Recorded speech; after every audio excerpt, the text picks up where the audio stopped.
It is a soft desert evening in Tempe, Arizona, in the great American Southwest. As the fields are being cleared now, the combat is at hand. The Warriors have arrived and will burst forth into the great arena in just a moment. The Florida State Seminoles will be the visiting team, and they'll be wearing the white shirts.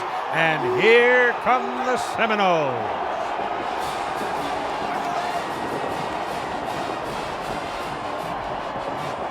11-1 on the year. Atlantic Coast Conference champions. They won a national championship this decade. 1993, they won it despite a loss to Miami. This year, Bobby Bowden's team had a loss at NC State. The opposition, the Tennessee Volunteers, number 1, 12-0. SEC champions for a second consecutive year. The last consensus national championship for Tennessee was 1951. They had never won 12 games before. And welcome back to the Tostitos Fiesta Bowl and college football's national championship game. I'm joined now with our game analyst, Bob Greasy. Bob, every coach who ever lived says defense wins championships. I suspect that tone will ring loudly tonight. Both teams need to win with defense, Keith, and make no mistake about it, Florida State has the best defense in all of college football. And if the Seminoles are to win a national championship here tonight, the defense will have to lead the way. T. Martin will be pressured not only by the FSU defense, but by the fact this will be the first game he'll be playing without offensive coordinator David Cutcliffe, who took the Mississippi job. Tennessee's defense pretty good too, particularly the linebackers who can time those blitzes so well and pressure young Outson. No question, they're in the top 10 in scoring defense in the nation. They have as many quick players and fast players as Florida State does. Their challenge today is to contain All-American wide receiver Peter Warwick and to rattle and get after Marcus Outson. Nerves, of course they're nerves. Everybody's palm is wet, including mine. And I'm sure Randy Sanders, that new man who will be calling the plays tonight, he has some wet palms himself. The officials and the captains are now gathering. There's Randy Sanders, who succeeded David Cutcliffe. The captains gathering with the officials in the center of the field. It is a Pac-10 group of officials. The referee is Bill Richardson. So here's your coin toss. Captains, finally. Ricky Williams, may I have the coin, please? All right, gentlemen, I will designate as heads the Tostitos Fiesta Bowl side, and tails will be the Bowl Championship Series side.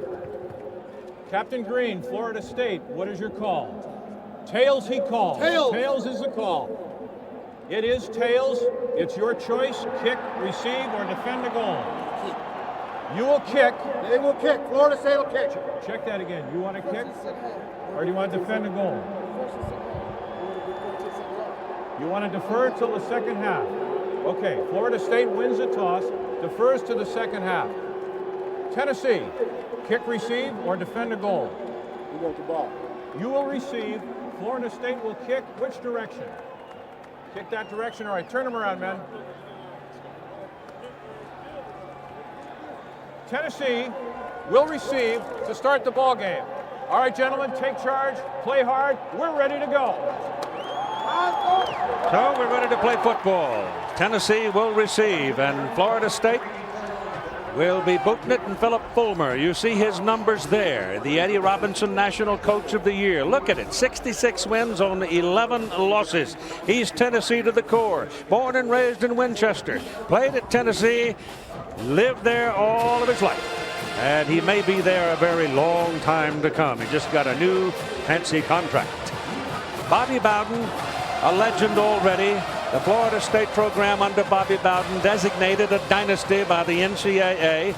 He's been there 23 years, 219 wins, 52 losses, 4 ties. He's 16-4-1 in bowl games. Only Joe Paterno has more. So let us take a deep breath and wait for this game, because it is the inaugural college football championship game.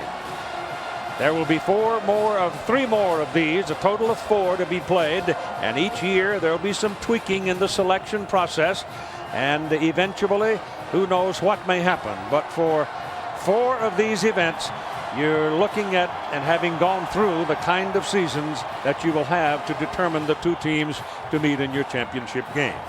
And as I said when we first came on, it's hard to argue against these 2 teams being here tonight. They got the right too, Keith. There was a lot of criticism, a lot of talk down the road about the BCS, and when the dust settled at the end of the season, we got the 2 teams that should be here. As I told you, it is a Pac-10 group of officials, and here is that big old 252-pound place kicker for Florida State. One of these days, he's going to kick one plumb out of the stadium. Sebastian Janikowski. Peerless Price is the man waiting for it.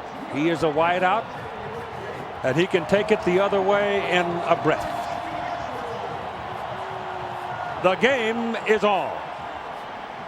Well into the end zone, no return. Tennessee ball, first down at the 20. The Tostitos starting lineup for the Tennessee Volunteers across the front. Left tackle Chad Clifton and right guard Cozy Coleman, both at 315 pounds. They're the big guys. The wide receiving core, very definitely an offensive strength here. Price Copeland, Cedric Wilson. The backs, Travis Henry and Travis Stevenson, man the position tailback or the deep back very well. Jamal Lewis, as you all know, went down with a knee and was out for the season. The fullback, Sean Bryson, is a very good football player. And so here we go out of the eye. T. Martin had a great year. Ball is handed off to the tailback, Travis Henry, who comes from frost-proof Florida, and he slams over the right side and runs into a very hard object called the Florida State defense. Along the front, tackles are the disruptors. They lost veteran Larry Smith to a knee injury. Corey Simon, AP All-American, started just 3 games. The linebacking core not as dominant as times past, but they are good. And the defensive secondary, you can, I think, expect Tennessee to attack the corners. It'll be 2nd down and 9. And to the outside, and a driving tackle takes Martin down. T. Martin taken down by free safety Dexter Jackson, who is number 2 on the team in tackles. That means he's aggressive and hangs out around the line of scrimmage. For sure, Keith. T. Martin, making his 13th start of the year, runs an option on the 2nd play of the game. Keep that in mind. That'll tell you something. T has not thrown an interception. Well, he's thrown 2 in the last 179, but he is very stingy when he throws the ball to the other side. He's a big guy. He's 6'3", 220 pounds. And on 3rd down and long, drops to throw and whips it to the near side for Cedric Wilson. And it is incomplete. Take Cody covering on the play. And so Tennessee goes 3 and out. And here comes the subject of special teams, Bob Greasy. Well, if there's an advantage in this ball game, Florida State has a little bit of advantage on special teams. Peter Warwick and Coles, 2 outstanding return men, as is Durden right here. Reggie Durden, number 1, 5'9", 175-pound junior. The punt is away, and there's a penalty flag as the punter is knocked down. Durden with some room to work gets it back on the Tennessee side of the field. He's dancing down the sidelines, and he hit the chalk at the 29-yard line. But remember, there's a penalty flag back over here. The kicker was knocked down. Troy Sanders came in and tumbled him. And that's what brought the flag out of the pocket. Personal foul. Roughing the kicker against Roughing the defense. kicker, that'll be a first 15-yard penalty. Automatic. First down. Florida State aggressively going after Leverton. Leverton's had some problems. I don't know how badly that was, if we could see that from a different angle. But Leverton certainly went down. Leverton has had some problems punting the ball in the last couple of ball games. He's undecided. That penalty flag, Bob, wiped out a 29-yard return, too. Yeah. And field position. Well, Bob and Keith, I was standing on the sideline. I watched it. David Leverton might have had a little problem in terms of his distance, but he had no problem faking being hit because he was barely touched. That is a good acting job, huh, Lynn? Absolutely. But it's a first down for the Volunteers as the ball comes out to the 37-yard line, and T. Martin lets it go to the sidelines. And the pass is completed to Peerless Price, and Price is going to have the ball on the Florida State side of the field at about the 39-yard line. That little roughing the punter penalty has turned the momentum around here real quickly. It gives T. Martin and the Vols another chance to come in and play offense. Go down and out, man coverage. And T kind of gets to the sideline, relaxed a little bit, came out and threw a real good throw. 24-yard pickup on it, and they're doing just what you thought they would, attack the corners. Got to go with the corners. This is the tailback, Travis Henry. A stocky fellow, and he slams in there for the better part of 5 yards. Demetro Stevens, the middle linebacker, brought him down. They're not going to give him all of it. They're going to put it down on the 36-yard line. The Seminole defensively, Keith, they get after you pretty good. Here they are in the nation. They lead the nation in total defense and pass defense. They're second against the run and in scoring defense, averaging only 11.5 points per game. It's just tough to get anything against this group. Call it second down and a long 5 out of the shotgun now. It's a new set. Martin back. He'll take off with it and pick up the first down and then some. They finally take him out of bounds at the 16-yard line. Dexter Jackson made the tackle. There's nothing timid in T. Martin. He'll take you on and sometimes run over you. T. Martin reads the coverage out here and over here, and he knows it's man coverage. When it's man coverage, there's nobody covering the quarterback. The linebackers go out with the backs. Nobody is covering the quarterback. It's like a quarterback draw from the shotgun position. I've got some bad news for Florida State. Jerry Johnson is off the field. He was shaken up. Billy Rhodes comes in and goes into a down position. They've already lost Larry Smith, 2 of the best tackles in the country and 2 prime disruptors in that Florida State defense. But they handle Travis Henry without Johnson on that play very well. He's down just about the line of scrimmage.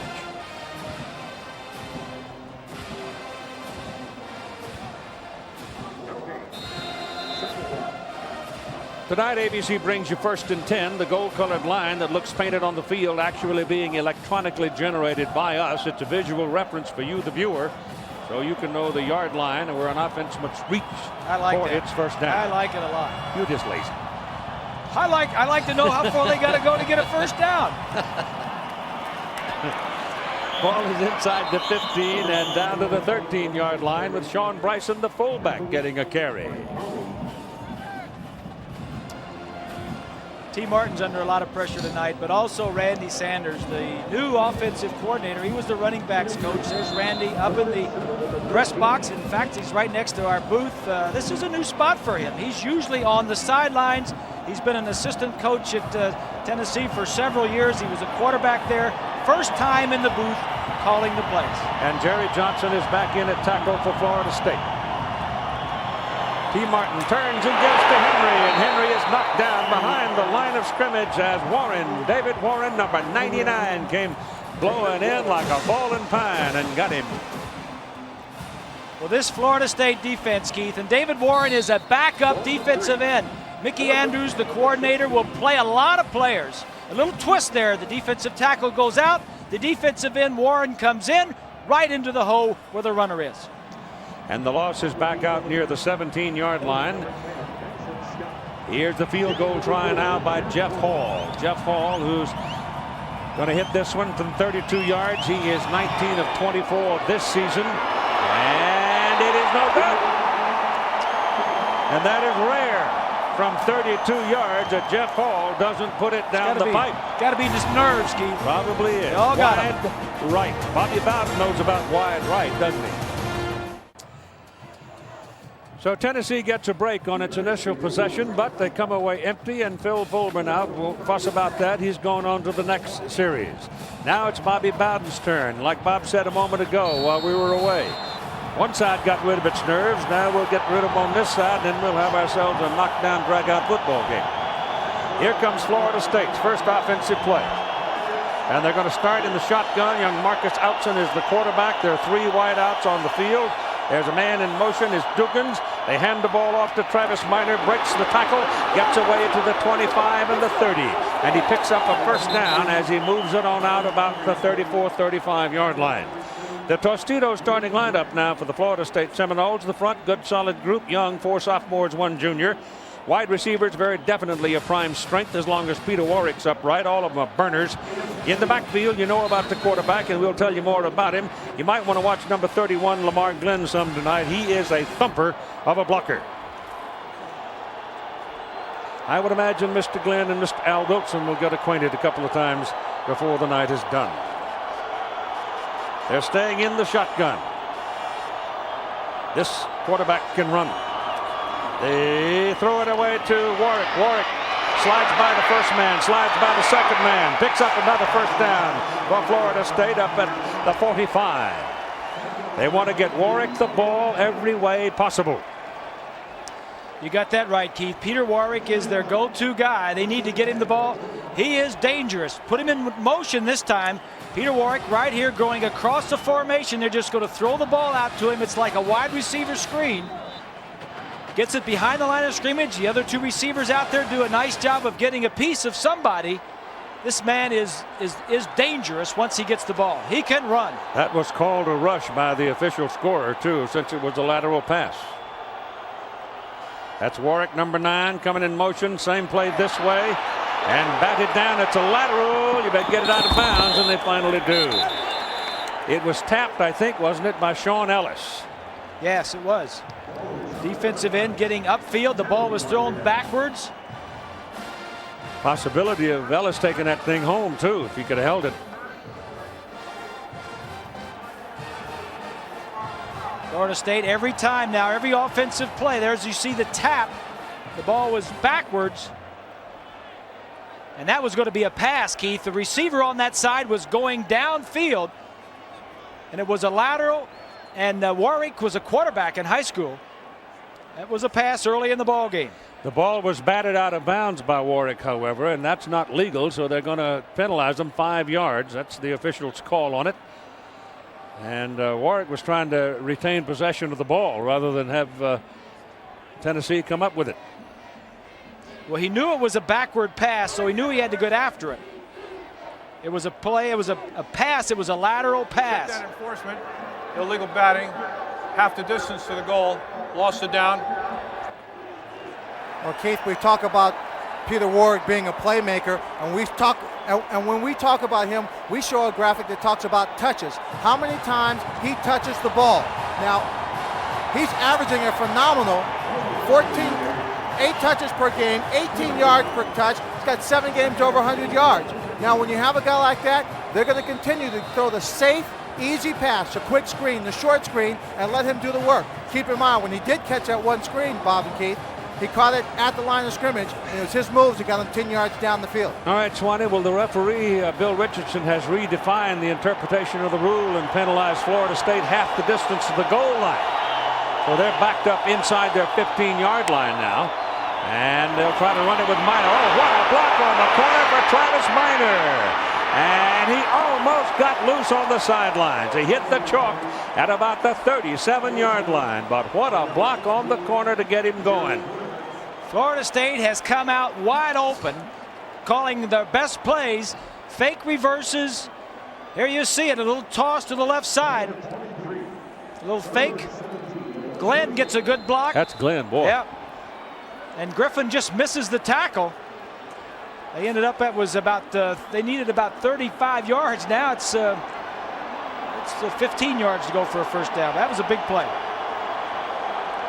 3rd down. Staying in the shotgun. Outs and back for the pass. It's away and not much on it. Travis Minor almost got his balance back. And if he had been able to get it back, then he could have run a while. But Eric Westmoreland came over and shut him down for Tennessee. And now Florida State will have to punt. And they will send out one of the better punters in the country in Keith Cottrell. In 1998, on 62 punts, he's averaging better than 41 yards per kick. Out here in the warm-ups, I saw him kick 170 tonight.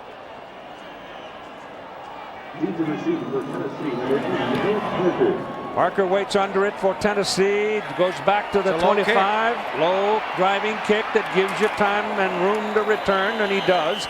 Gets it back to the 39. So the Volunteers, for their second possession, get a very good starting point. There is no score in the football game. Each team now has had the ball. And both teams has had a bit of bad luck to go with it. Tennessee was the one that got down with an opportunity to score and missed a 32-yard field goal. So now they start first down at their own 39-yard line, with T. Martin showing already that he's perfectly willing to take the ball and move it up the field. And Florida State defender steps across as the left tackle wiggles some, Chad Clifton. Yep. And it'll be a false start. All 3 flags for the same foul. Full start on like the offense. 5-yard penalty. Still first down. They're watching. Bill Richardson and his crew stopped by the booth before the game time to say hello to my partner and wish him well. Gave Bob a coin. Yeah. Yeah, that's what I get. I get a coin. You get golf clubs and no, helmets and all this stuff, gold watches. Not tonight. Martin to the side. Pass is caught. Tackle broken. Yardage gained is about 5, maybe Late 6. flag. Late flag on the play. Late flag.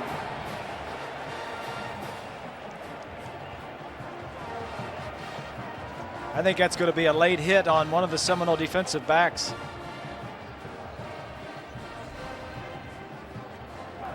After the play was over, dead ball personal foul.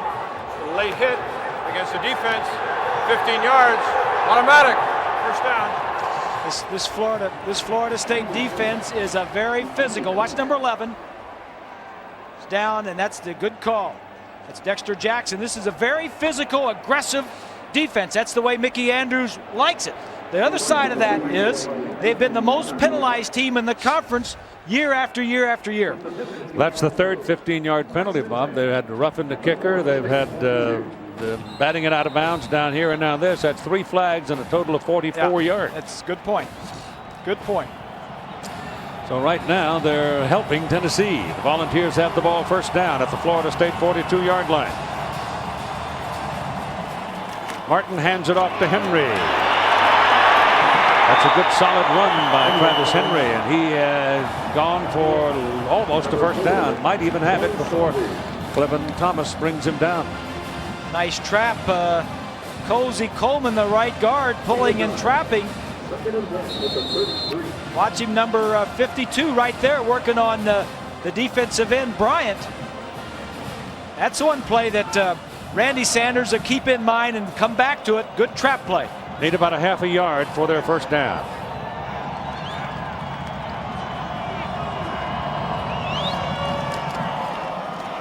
There's the first down as Henry goes over the right side to get it. Here's Len Swan. Well, Keith, we talked to the defensive people at Florida State. We talked to the offensive people at Tennessee. They all agree something's got to give. Look at these numbers when you compare the two together. Most important, rushing yards per game. When we talked to Randy Sanders, the guy who's calling the plays for Tennessee, and they've rushed for an average of 211 yards a game, he says against a great defense, sometimes you have to reassess what success is. He says if we rush for over 100 yards in tonight's ball game, then we are having success as a football team, Keith. Right. I like Randy Sanders. He's going against a tough defensive coordinator here tonight, though.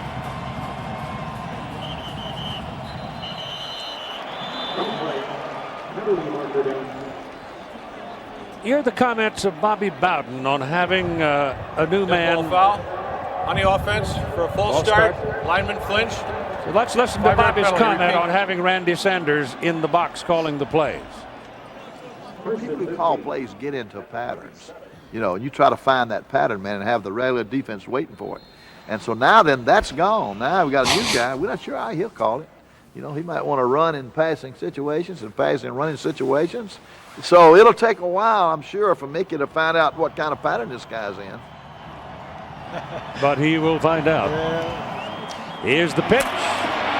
Defense after him. And they get him after about a yard pickup on the play. Reacting as if the ball came out, Keith. Yeah, all right.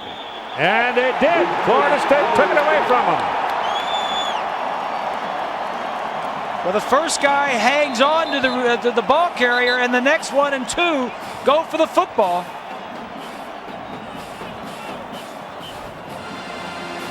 Florida State led the ACC conference in takeaways with 32.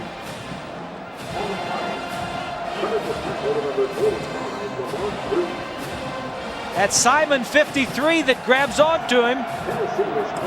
Grabbed onto the blocker. Sean Key came in there and laid a lick too. I think it was 45 Green that probably knocked the ball loose. But there's a turnover, and now the Seminoles take over the football. First down at their own 36-yard line. Kind of sloppy play, Keith. I think the nerves are getting the best of both sides. Outson passes away, threw it in the crowd, lucky to get it back. There were 2 defenders there and only 1 receiver, Peter Warwick. You want to get the ball to Peter, all right, but you don't want to be throwing it into the middle of a platoon. Yeah, well, the Florida State defense, we said that for the Seminoles to win a national championship, they're going to have to lead the way. The last 4 games, they've forced 13 turnovers that have led to 11 offensive scores. That's 61 points that the defense got the ball back in good field position, and the offense finished it off. These linebackers for Tennessee, Raynoch Thompson and Al Wilson, are very good, and they are devastating on the blitz. They time it so well once they get the hang of your cadence. So you have to be careful and not get into a pattern. Coming to the outside, nothing doing for Travis Minor as they chase him into the sidelines and take him out of bounds after about a 2-yard pickup.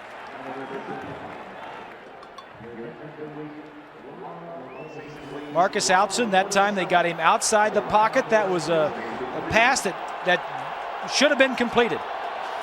Warwick lined up in the backfield, now goes in motion, goes into the wideout position. Pressure's coming. Outson takes off. He's quick. And he's going to have a Florida State first down up at the 49-yard line, where Al Wilson gets his first tackle of the night for Tennessee. This is where he's dangerous. Phil Fulmer said Outson really presents more problems than a Winky would because he can run the football. He flushes him. Watch that move right there. He just runs around the linebacker, I believe it was. He did this against Florida and made first down, big play after big play. Ron Green of Tennessee, one of their down linemen, number 55, is being helped off the field now. A senior out of Severna Park, Maryland. Severin Park, I guess it is. They're already without Jeff Coleman, who was injured in the SEC championship game, defensive tackle. Green goes out. They roll 4 guys in there, Keith, as you know. It's both sides. The defensive tackle position is getting a little bit thin on both teams. I'll tell you what, there are no big fat guys out there in these trenches either. These guys are athletes. They can all run. Lean and hard. Big, but they're lean and hard. Outson turns, hands the ball off to Minor, and Minor is taken down on a driving tackle by Raynoch Thompson. Thompson is a sophomore out of New Orleans. Well, we mentioned these Vol defenders. They're quick and they can run. In the nation, they are 6th against the run, so you figure that Florida State's not going to get a lot of rushing yardage. Scoring, they're 9th in the nation, and they're 17th in overall defense. But I figure to give some different looks to Marcus Outson, blitz him some, rattle him, try to rattle him. But if he runs out of the pocket, they got to have somebody to tackle. Second down and 13 now after the 3-yard loss. Ball is flipped to Lavernus Coles, who's a burner. And Coles is knocked out of bounds on the Tennessee side of the field at the 44-yard line. There was pretty good defense over there by the secondary people that just wouldn't give him that lane up the sidelines. Well, this Seminole offense is wide open. Mark Rick calls the play. Number 7's going to get a little pitch on a reverse. That's a new wrinkle. Bobby Bowden likes to throw the football, likes to get some balls, the offense down the field, big plays. And with Marcus Outson in there, he can't throw it like he'd like to, so he's inventing some other ways to get in some bigger plays. Outson back throwing this time. Nope. Hold it down. And he's going to come up short of his first down. It was third down and about 3 yards, and Outson is short by a yard. He thought he saw enough daylight to run for the first down, but Tennessee closed on him quickly. Timing wasn't there with the pattern. The receivers on the outside were single covered, but when he was ready to throw, they weren't looking. So on 4th and 2, they'll punt it away. There's Mark Richt, the offensive coordinator for Florida State. Keith Cottrell in for his second punt. His first one was 46. This one he wants up the silo. Hang it up there and let it drop softly, and he shanked it. But he got a great roll out of it, and he's going to kill it right at the 15-yard line. So Keith got away with one there. He almost popped that thing straight up. It winds up a 27-yarder, and it's very effective. No score in the first quarter in the inaugural National College Football Championship Series, the climax of the first BCS season. 4 minutes and 28 seconds to play in the first quarter. Here comes Tennessee back to the attack. Ball at the 16-yard line for the Vols. And T. Martin hands it off to his tailback. Travis Stevens is in the ball game now. He is another sophomore. He's from Clarksville, Tennessee. The tackle is made by Dexter Jackson for Florida State. There's another trap play very similar to the one that Randy Sanders called a little earlier in the ball game. Both of them have worked. This one gaining what, about 5, 6, 7 yards? Yeah, 7 yards. My goodness, look at that. Well, they had all day to work on their costume. They didn't spend all of it working on the costume.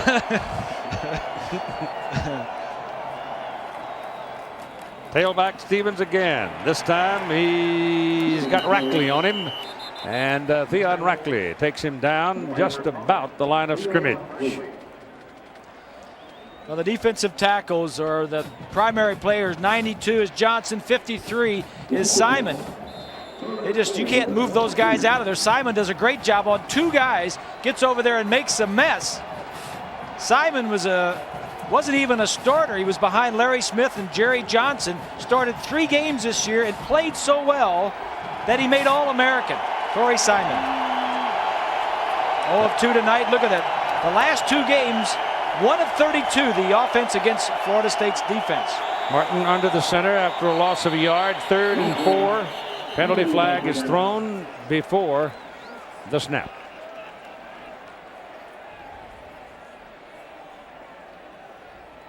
Bill Richardson will define it. Prior to the snap, false start by an offensive lineman. 5-yard penalty, still 3rd down.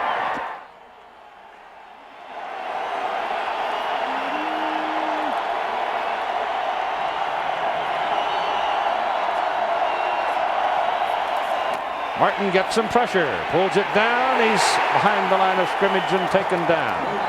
And the guy who did it was Brian Allen, number 55. And the defensive tackles, Keith, just mixing it up inside. Simon is 53, 92 is Johnson, and they get so much attention that Allen, 55, the linebacker, went right on in and came back and made the sack. They are disruptors. Reggie Durden is back deep, and it's David Leverton now punting. Last time they roughed him, they'll go after him. Nope, no pressure, and it's a bad kick. Shank. A cold dead shank by Leverton to the right side, and Florida State's going to get this football easily within range of Sebastian Janikowski, that big old place kicker. 28-yard punt. Special teams, here's a look. One of the most important special teams is the punting game. Punting and punt returns, and Tennessee has not done very well in either category this season. In fact, in the SEC championship game against Mississippi State, they had a punt return ran back for a touchdown. Bill Fulmer said he may use place kicker Jeff Hall in some punting duties. I think we might see Jeff next time. Travis Minor is the deep man. Marcus Outson sets him up, pitches it back to him, gets a crack on the right side, and then there is trouble in the form of Eric Westmoreland, outside linebacker.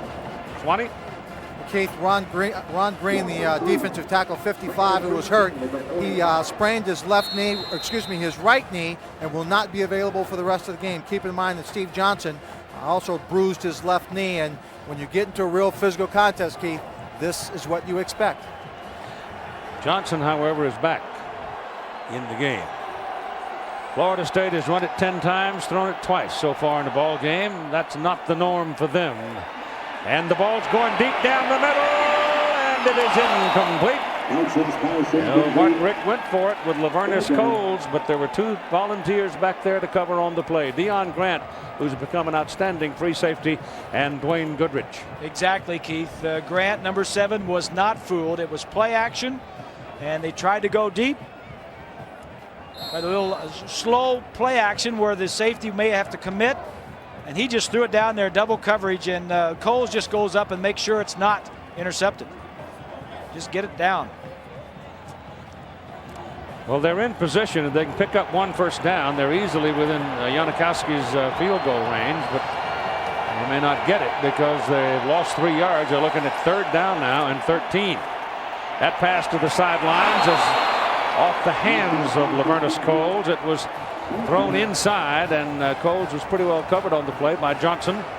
And so losing the 3 yards definitely takes them away from field goal range, and Cottrell is back in the punt.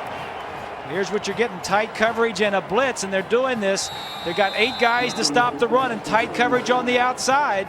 He just threw it out there. He was covered. He just couldn't get back to make the play. Remember, it's only the 3rd start for Marcus Outson in his career.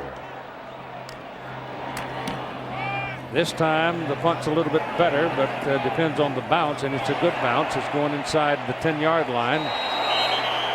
And it's a tail dragger, Hoss. Tail dragger, yeah. Come on, I want to hear these They things. touched it outside, though. If it left it alone, it'd be dead down at the 6. Instead, they ran over there and touched it, and they put it down on the 12-yard line. But anyway, they're sort of pinned up in be careful country as they come out for this possession. T. Martin is, I think he's had a great year, Keith, following Peyton Manning and all the things that they did last year. And T steps in, and they don't lose a beat. The first 4 games were a little bit slow, and the last 8 games, well, it's been his team. But this is a different breed of defense that they're going up here against tonight. There haven't been many quarterbacks that have been successful or look good against the Seminole defense. Bartholomew and Henry in the backfield for Tennessee now. Martin back to throw it, pumps it, now lets it go, and he's got a man. It's complete to Peerless Price. Big play for Price. He's out of bounds at the 12-yard line. Run down by Sean Key. That's what you got to do. You got to attack them on the outside. They're so aggressive. 76 yards, Bob. They get 8 or 9 guys in here to stop your run. And look out here. You got one-on-one. He's just going to run a hook and go. Little play action in the backfield. Watch Peerless Price does a little look and go. If you beat Florida State, you got to beat them outside where you can get big plays. You're not going to take 10, 12 plays down the field. You can get some big plays, and Peerless Price can make them. First down, Tennessee. Florida State 12-yard line. The ball goes to Travis Henry. And he might have 1 yard, no more. Here's 20. Well, Keith, all evening in this ball game, the defensive backs have been coming up on Peerless Price. He's coming inside. The safety will come over and try and get an extra pop on him. And he has just been phenomenal. Look at the numbers he brings into the ball game. 61 receptions. You'll recall at the SEC championship game, it was tough going for Tennessee. They weren't getting anything working on offense. Then, with only minutes to go in the end of the 4th quarter, it was Price who comes up with a big play for the touchdown. A nice call by Randy Sanders, first play of the drive. Martin keeps on 2nd down and 9, and it's going to be 3rd down and 9 as we close in on the final seconds of the first quarter of play. There's no score in the first quarter. The ball rests on the 11-yard line. It is 3rd down, and Bill Fulmer anxious now. Nobody has scored in the ball game. He would be tickled to death to get his team on the scoreboard first. And they've got a great opportunity here if they handle the ball. They'll take 3 if they have to. 3rd down and 9 on the Florida State 11. They try the middle, and there's a good solid hit on Sean Bryson, the fullback. And they're sitting, waiting for Jeff Hall to come on the field and go for the field goal. That tells me that Phil on the sideline says, well, let's get a good running play, see if we can make the first down, and if not, I want to come out of here with at least 3 points. Jeff Hall's miss from 33 yards, they now say, broke his string of 8 consecutive field goals. Yeah, it was a shocker for him to miss. We've got 2 of the best field goal kickers in the nation here. Benson Scott holding. It's a 24-yard try. It's good. And there's a flag. There's a flag. Dexter Jackson came flying in, and let's see what the call is. There's some very old truths in the game. One is don't take points off the scoreboard. The other is don't rough the kicker.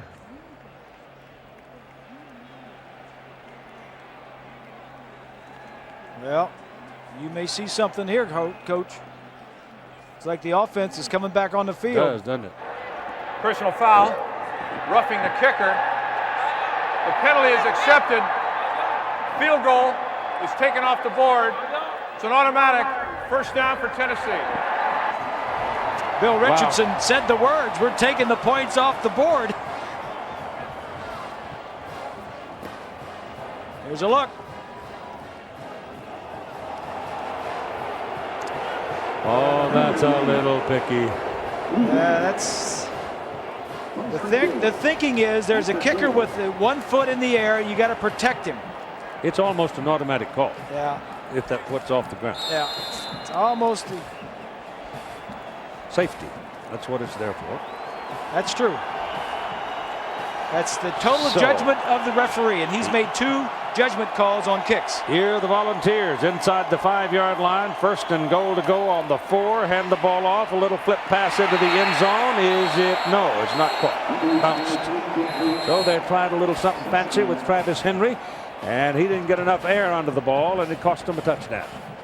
John Finlayson, the tight end, was the fellow in the end zone trying to make the catch.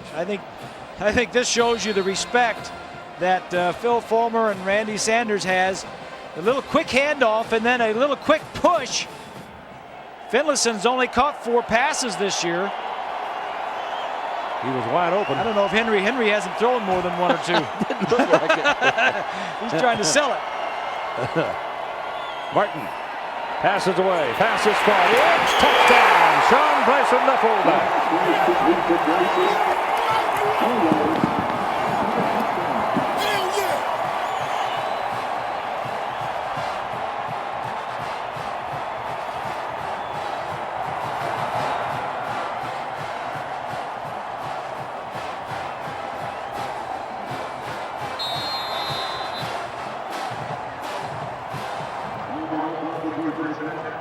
Well, Hoss, what were you saying about taking points off the board? That old homily or that old saying? Well, you don't rough the kicker and give him a 1st and goal on the 4-yard line either. I'd done the same thing. I'd taken him off. Absolutely.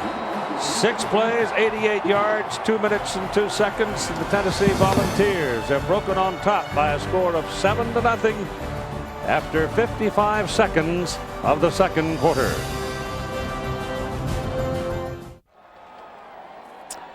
Seven to nothing, the Tennessee Volunteers leading number 2 Florida State. Tennessee, of course, coming in ranked number 1 in the country.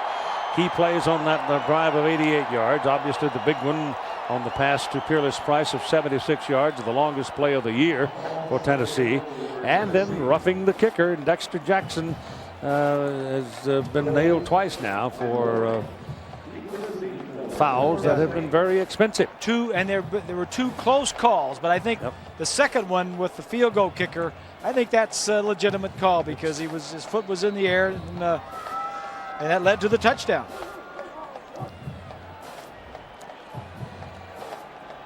Jeff Hall will kick it off. Lavernus Coles and Peter Warwick are waiting. They can take it the other way quickly. This is a good kick, carrying well back into the end zone, and Warwick will not return it.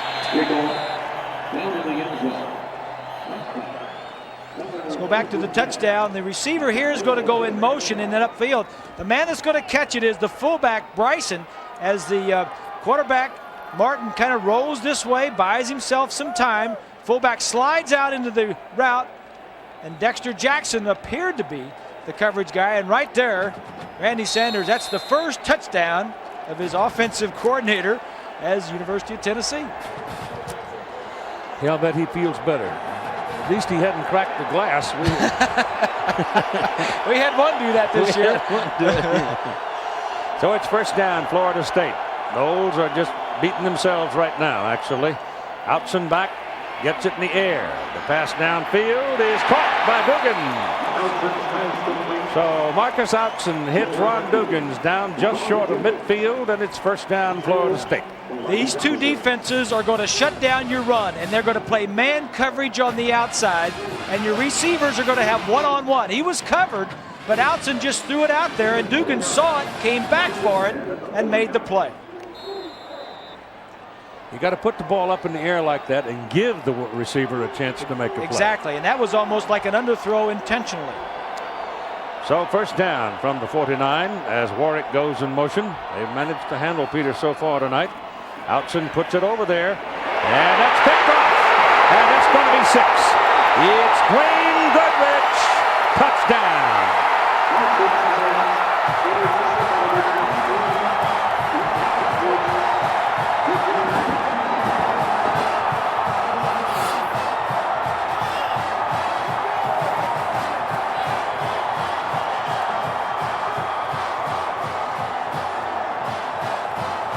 Well, Florida State is clearly on record. They're going to do everything they can to get the ball into the hands of Peter Warwick. We were told that Dwayne Goodrich would be his shadow through much of the night. They threw the ball to Warwick. Goodrich intercepted it and went 54 yards for the second touchdown. And so just bang, bang, Tennessee is out to a 2-touchdown lead. Jeff Hall for the point. Benson Scott will hold it. He hooks it, but he gets it in. 13:40 to play in the first half, and Tennessee suddenly jumps out 14-0.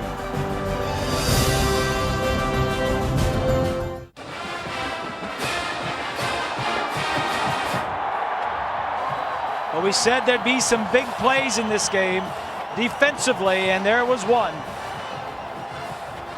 Marcus Outson, you know, when you're in a situation where you're going in and just relieving for somebody, you don't have to win it by yourself. Just don't lose it. And those types of throws and interceptions for returns can lose it for your team. As Mr. Goodrich. Lavernus Coles and Reggie Durden are waiting now for Florida State. Jeff Hall will kick it off. This one can be returned by Durden from the 6. Looking for a crack, looking for some help. Goes back into the corner and gets caught by the pursuit at the 30-yard line. Let's go back to the interception. Here's the plan for Florida State. All this area out here, let's get our All-American wide receiver out here on an out route. Motion, single coverage. The ball is thrown late and short. You can't do that on an outside route. Well, Bob, I think whenever you have a receiver like that and you're trying to get the ball, sometimes you force it in.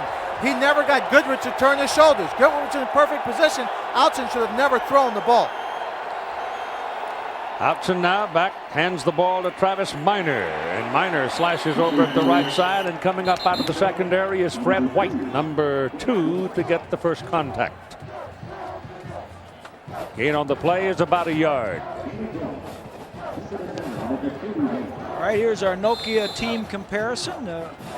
See Tennessee with big passing yardage. Florida State not doing much of anything except being penalized and hurting themselves. Tennessee taking advantage of the interception. Second down and 9. Minor again. Defense had just eaten him up. Number 58, Darwin Walker, defensive tackle, was the first man to get him by the pockets. Billy Ratliff then came in to help him, and between the two of them, it was a mismatch.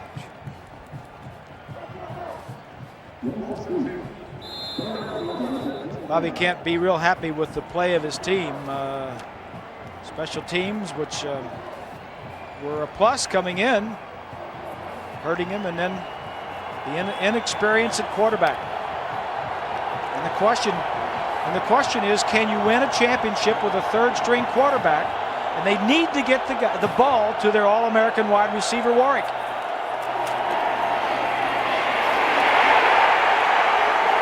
Well, there was nothing down there. Tennessee just swung him in the shotgun. Raynoch Thompson was the first man to get there.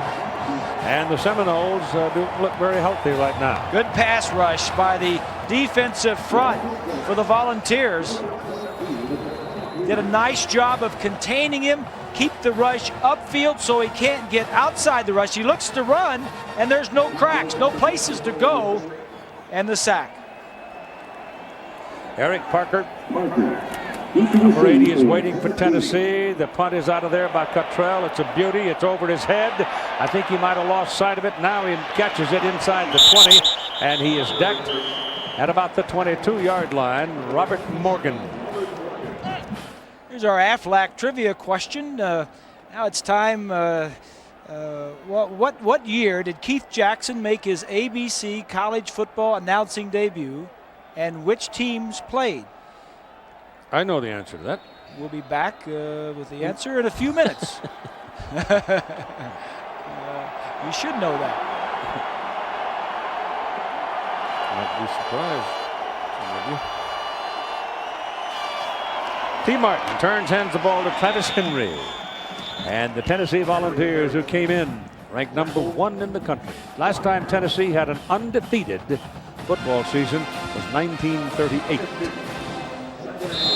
Last time they were voted a national championship on a consensus basis was 1951.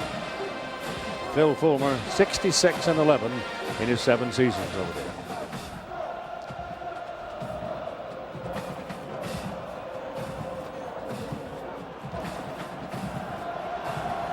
I think offensively, Randy Sanders may play a little bit close to the vest right here. 2nd down and 8. No play as the flag stopped it and whistle stopped it. And T. Martin slammed the ball between his hands, and that means probably false start, or else they burned the clock. They burned the clock, and instead of taking the 5-yard penalty, they called a timeout.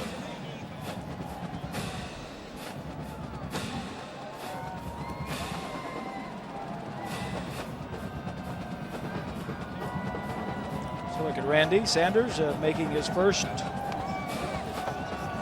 trip to the booth where he's calling the plays. You know, Keith, it's not the same being in the booth as it is on the sideline. No. He says, I liked it on the sideline.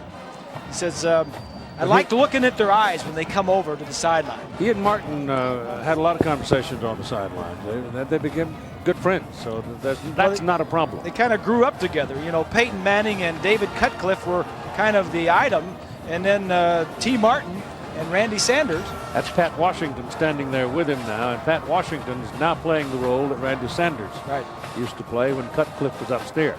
But I'll give you the case of, and probably the fellow who could give you the best truthful story about the change in your life when you have to start calling plays and be the man is Frank Solich out of Nebraska. Because Frank had to step in and do what Tom Osborne had been doing, calling the plays, and to find the rhythm and get all of that going and keep it together. Folks, it's hard.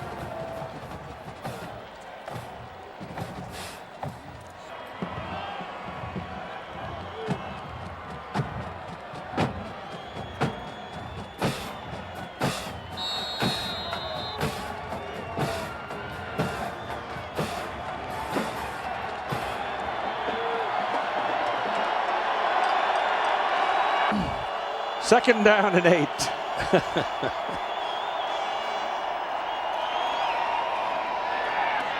Down the middle, intercepted.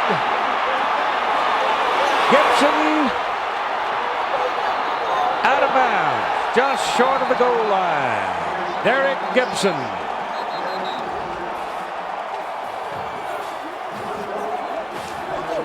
Bad things can happen when you throw it high down the middle. Well, he had success earlier doing the play action and then hitting him over the top. He's going to hit the post. He doesn't see the safety coming back into the middle of the field. Play action, they had a lot of time to talk about this play on the sideline. It's the safety that comes back. He had the corner beat, but he never saw Gibson coming back. Gibson, 6'2", a sophomore out of Miami. If the Seminoles are going to win this thing, the defense has to lead the way. It is first down and goal, Florida State at the Tennessee 3-yard line. The Tennessee defense is not a gimme, believe me. Travis Minor. Did he get hit? A lick. I mean to tell you that Al Wilson put some lumber on him. Tell you, Wilson and Raynoch Thompson, those two linebackers are as good as a pair as you'll find in this country. Whitaker, 68, gets out and gets a block, but Westmoreland is there along with the other two linebackers. Gained a yard, hardest yard Travis Minor's probably ever gained in his life. Boy, he took a lick, but he did his job. Stay inside with it. I don't see any striped shirts, arms reaching for the sky. William McCray. So they have a couple of fullbacks in there now with Glenn and McCray and Minor, the tailback. And they put the ball now. Bobby's telling him. Bobby's telling him, don't take it to fourth down. Let's get it in here. That's about a foot away. Well, they keep that same alignment with two fullbacks there. Glenn's lined up on the other side. Hand it back inside. Ball's loose. I think he fumbled it. Loose. No, man over here on this side says it's a touchdown. William McCray went into the pile with it. I saw the ball pop up. But the official on this side, the linesman, had both of his arms up. Keith, I'm standing right on the goal line. He was stopped short of the touchdown, but he was stopped short and had the wherewithal just to take the ball out, and he stuck it over the goal line. That's when the official raised his hand. That's when he it came loose. scored the touchdown. Then they knocked it loose. Good he got call. the touchdown. Good call. It's a good call. Yep. He did reach out, had possession of the ball, stuck it over the goal line, and that's when they slapped it loose. So the linesman on this side saw it and called it. That probably would be Jay Strickerts or Charles Zubin.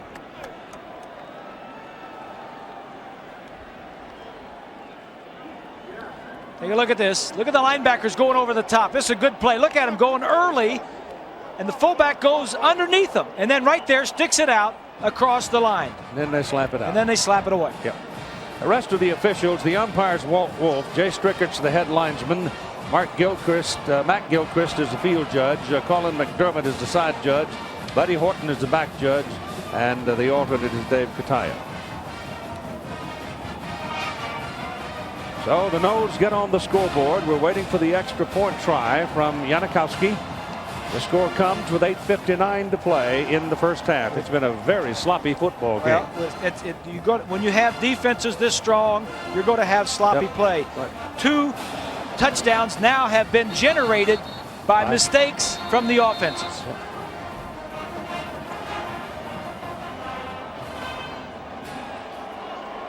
Watch this leg.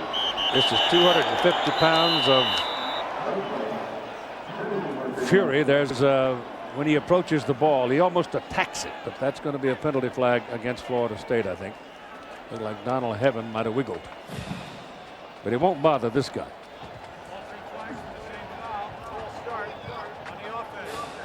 That's a record. We've had 2 fouls called tonight, simple little fouls, but they happen inside where sometimes it's kind of hard to see it. Normally the umpire's the guy that gets that call. Yeah. But there's been a ton of laundry on the 2.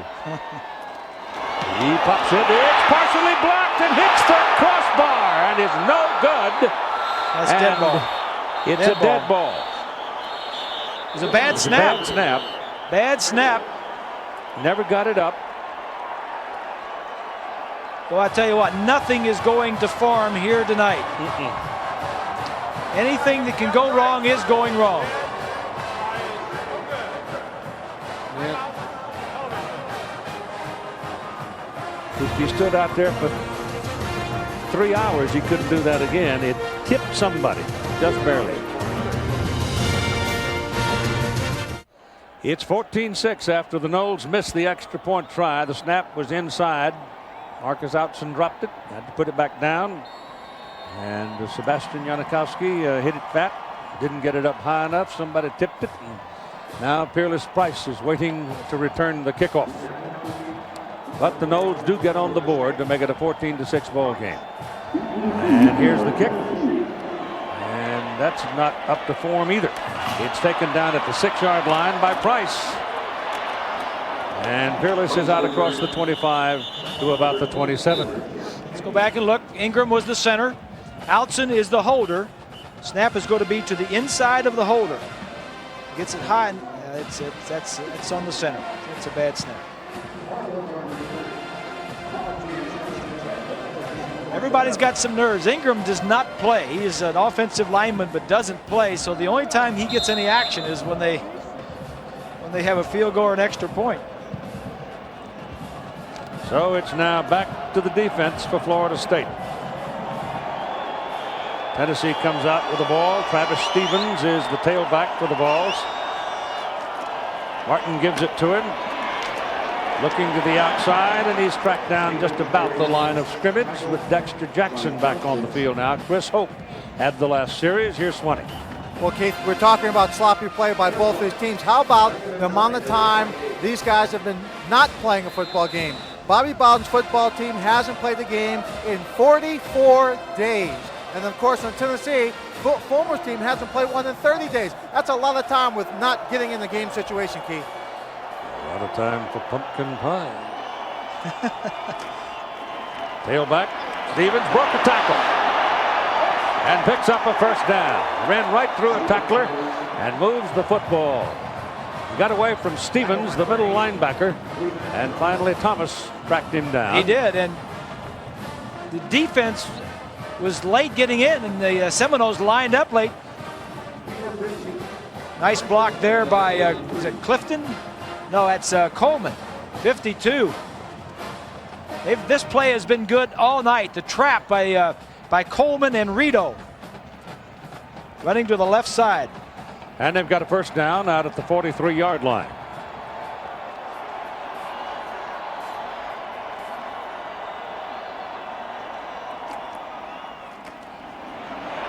Stevens. This time he doesn't break the tackle. Number 29, Tommy Polly, an outside linebacker, took him down.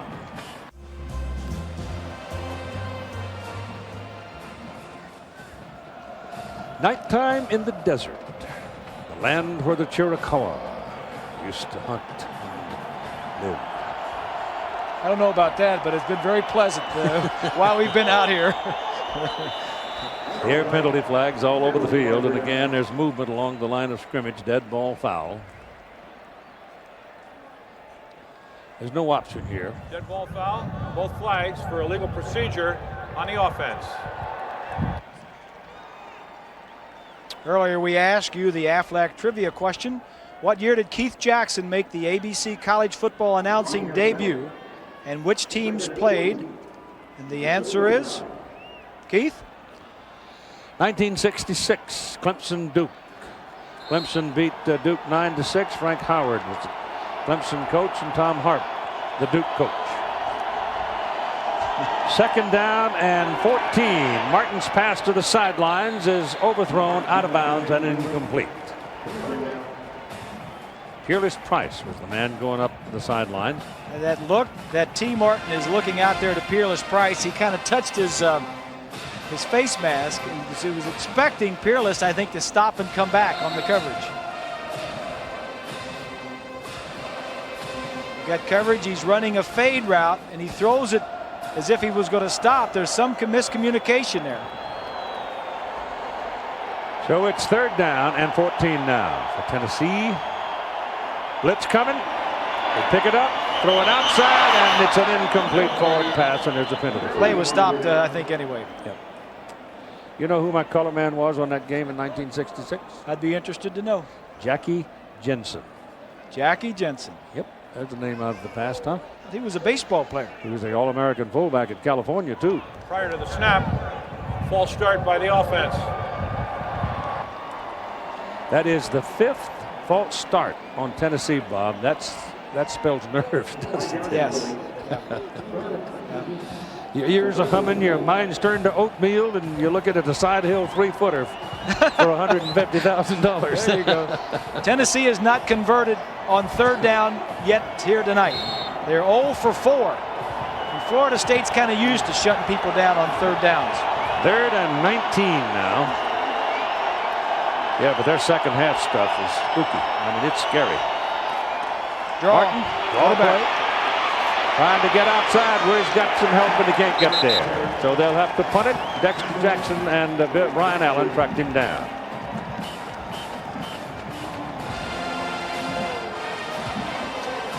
David Leverton is coming out. Frankly, a little surprised, but we thought that Jeff Hall might be put in as the punter, but Jeff Hall is not quite as quick as Leverton getting the ball airborne. There's danger at the other end. Oh, yes. Named Durden. Flag down, and this one's returnable. He's got room. All he needs is a block there. Can't get it. But the flag's back upfield, so the ball is at the 29-yard line.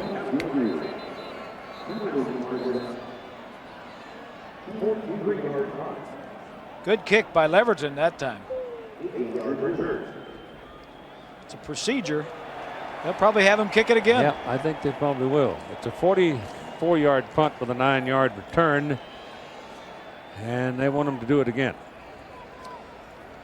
Peter Warwick has returned punts for Florida State off and on throughout the year. And I think Bobby's just using him a little sparingly. Doesn't want to get him hurt. But he's going to take this one. Yeah, he's coming now. Yep. Pete says, Durden hit the sideline there, boy. I'll take this one. Lee Feaster, who did some of the kick returning, in fact was the primary kick returner, is not with the team now. So Peter Warwick standing up near the 35-yard line, waiting for Leverton's punt.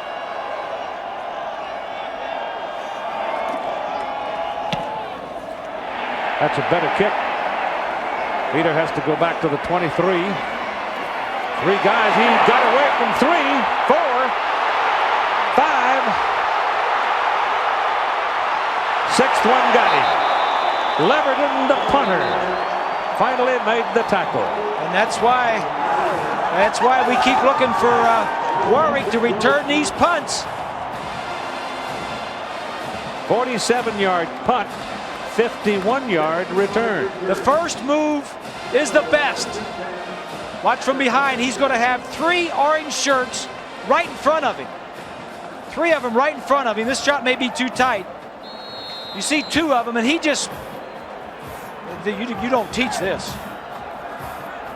Well, Bob, I noticed when Reggie Durden was in there, he'd catch a punt, and he kind of hesitated. He make one move and wasn't decisive. Look how decisive Peter Warwick is. He makes up his mind, then there's a burst of speed. He goes for it, Keith. Outson on first down. Throws a bullet to the outside to Dugans. It is caught. Gain is not very big, but the pass is complete. And any completed forward pass right now has got to help Marcus Outson's confidence. I think Peter Warwick is the most dangerous wide receiver in college football today. Not only is the speed, but his running ability after he catches the ball.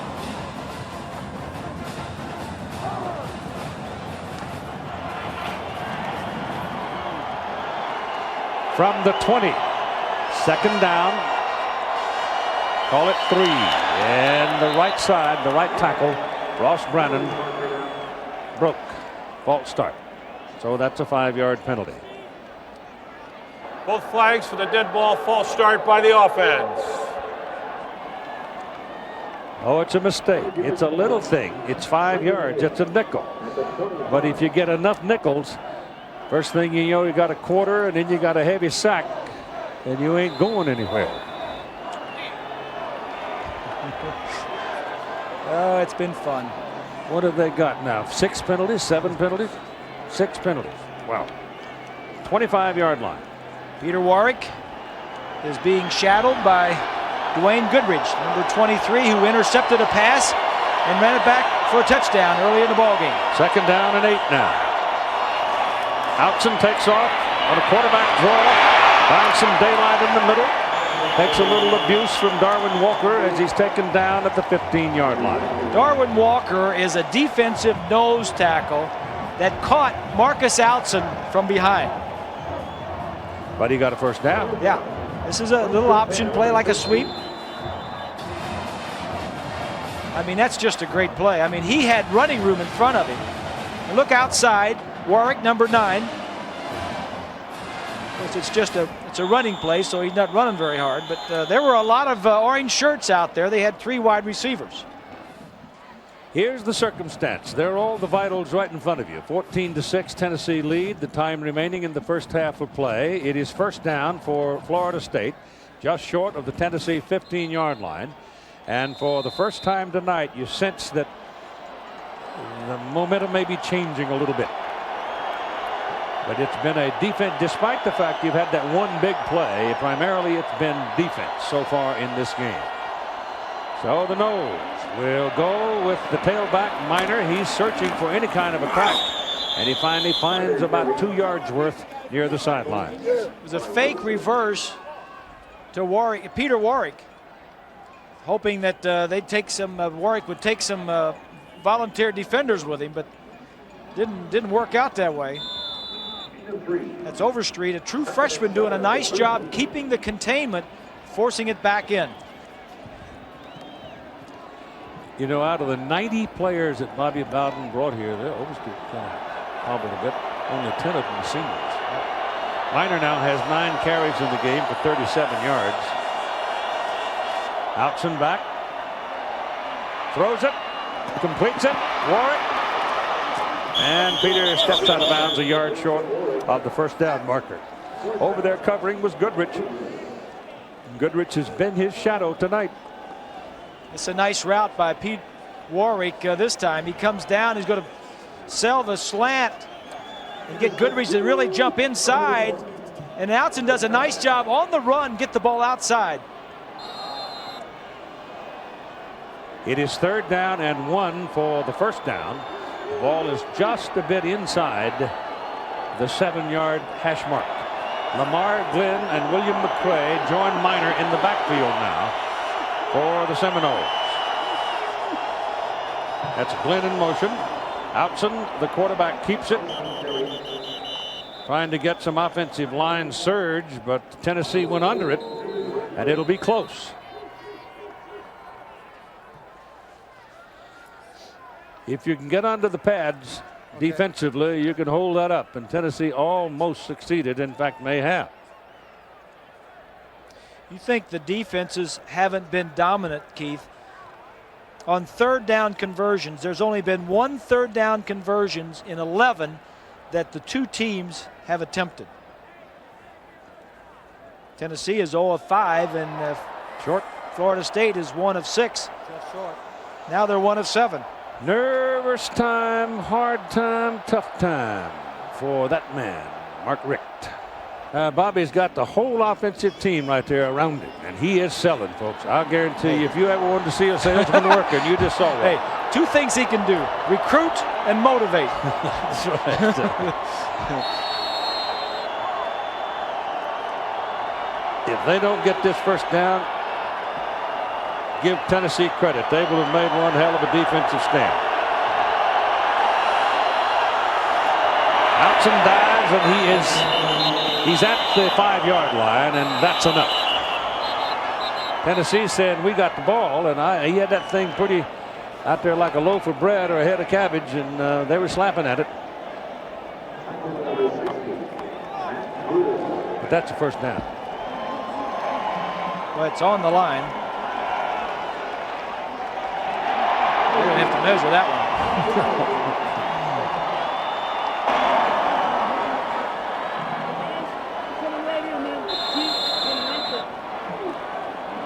As advertised, defense, I'd say defense and nerves are the two stories. Peter Warwick lines up in the backfield. Now he goes in motion, and they're going to call the tight end for moving.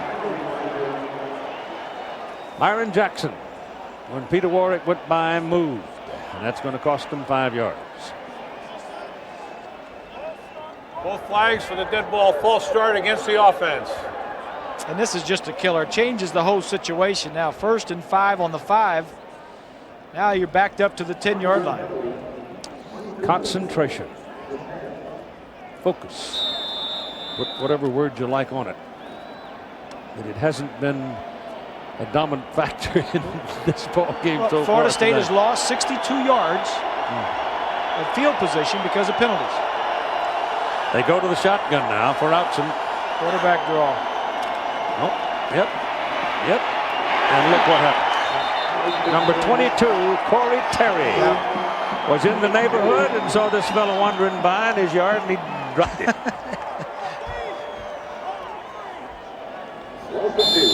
Terry is the right defensive end and is just too quick. Comes around the tackle, number 22 right there.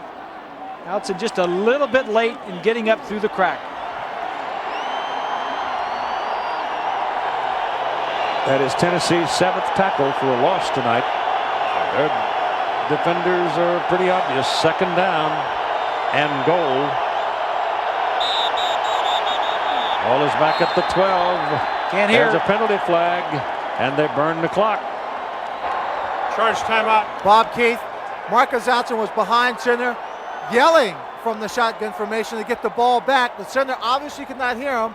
Right behind the goalpost, you can see there's just a little more orange than there is red. They're split right down the middle. He just could not, the center just could not hear, and he tried to call a timeout. What happened about the old foot gig?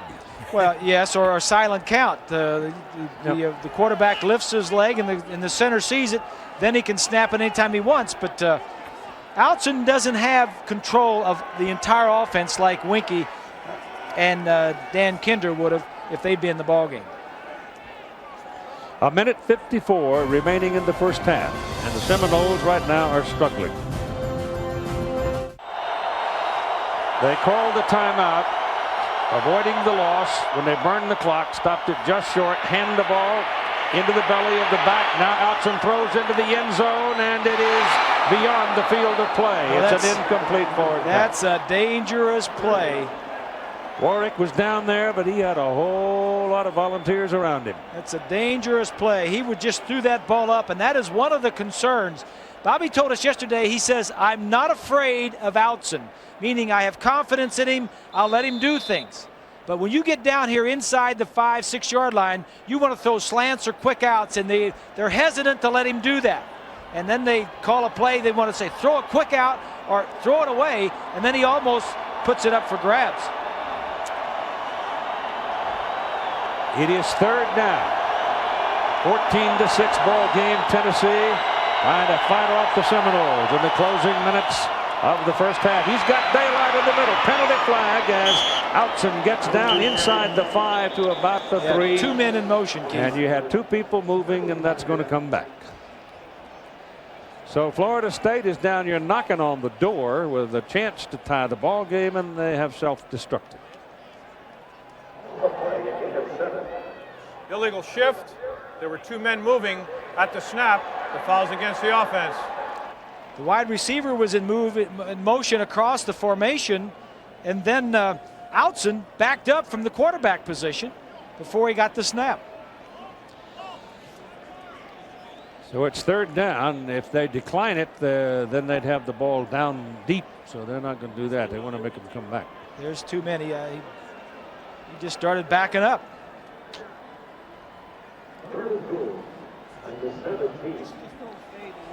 You know, Marcus said during the Florida game, the biggest thing he wanted to do, this last game that he played, the biggest thing he wanted to do is just stay calm.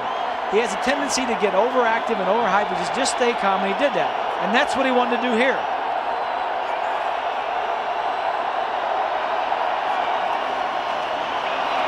To the end zone, no.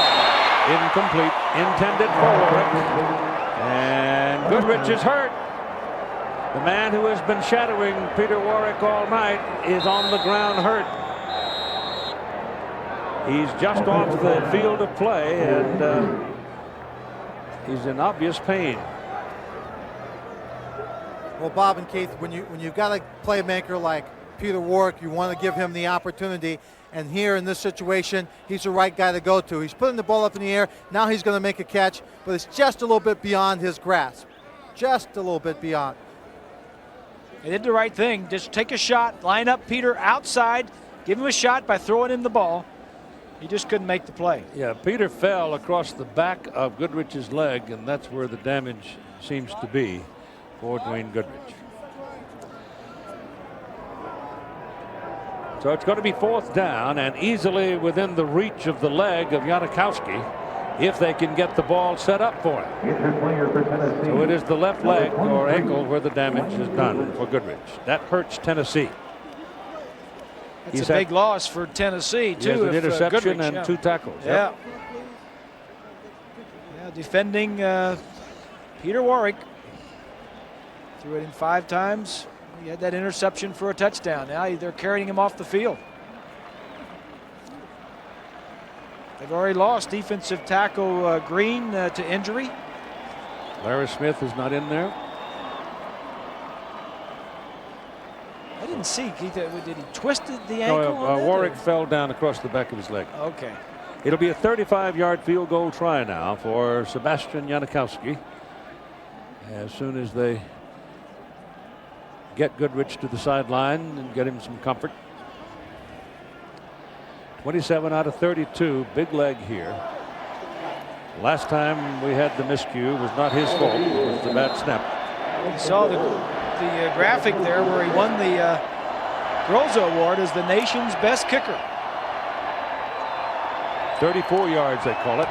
This one's on its way and it's plenty of leg, and it is good.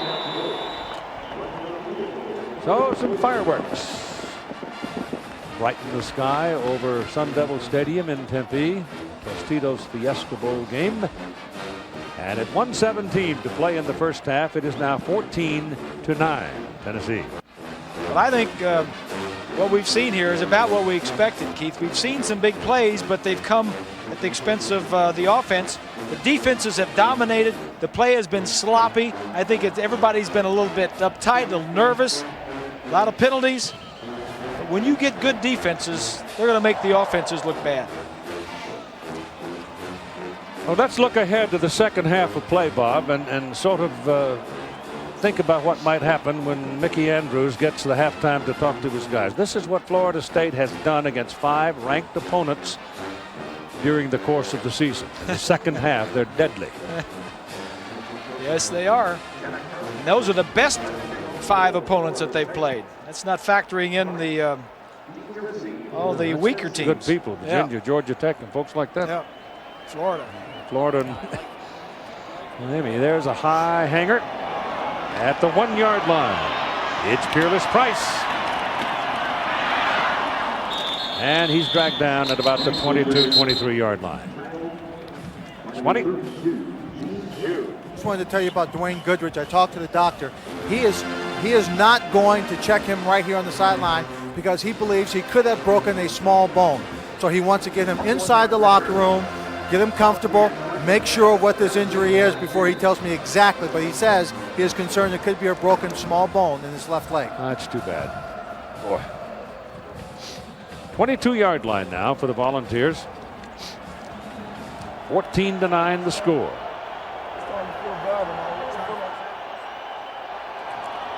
Henry, the tailback. And Travis will get across the 25 to the 26 before he's taken down. In on the play on the 44. And Bradley Jennings, who's getting some action now. I think both sides are just happy going in. Yeah, it sort of went quiet, didn't it? Yeah. Florida State has all their points on the board, Keith, have been generated by the defense or by special teams. A punt return and the defense with that interception.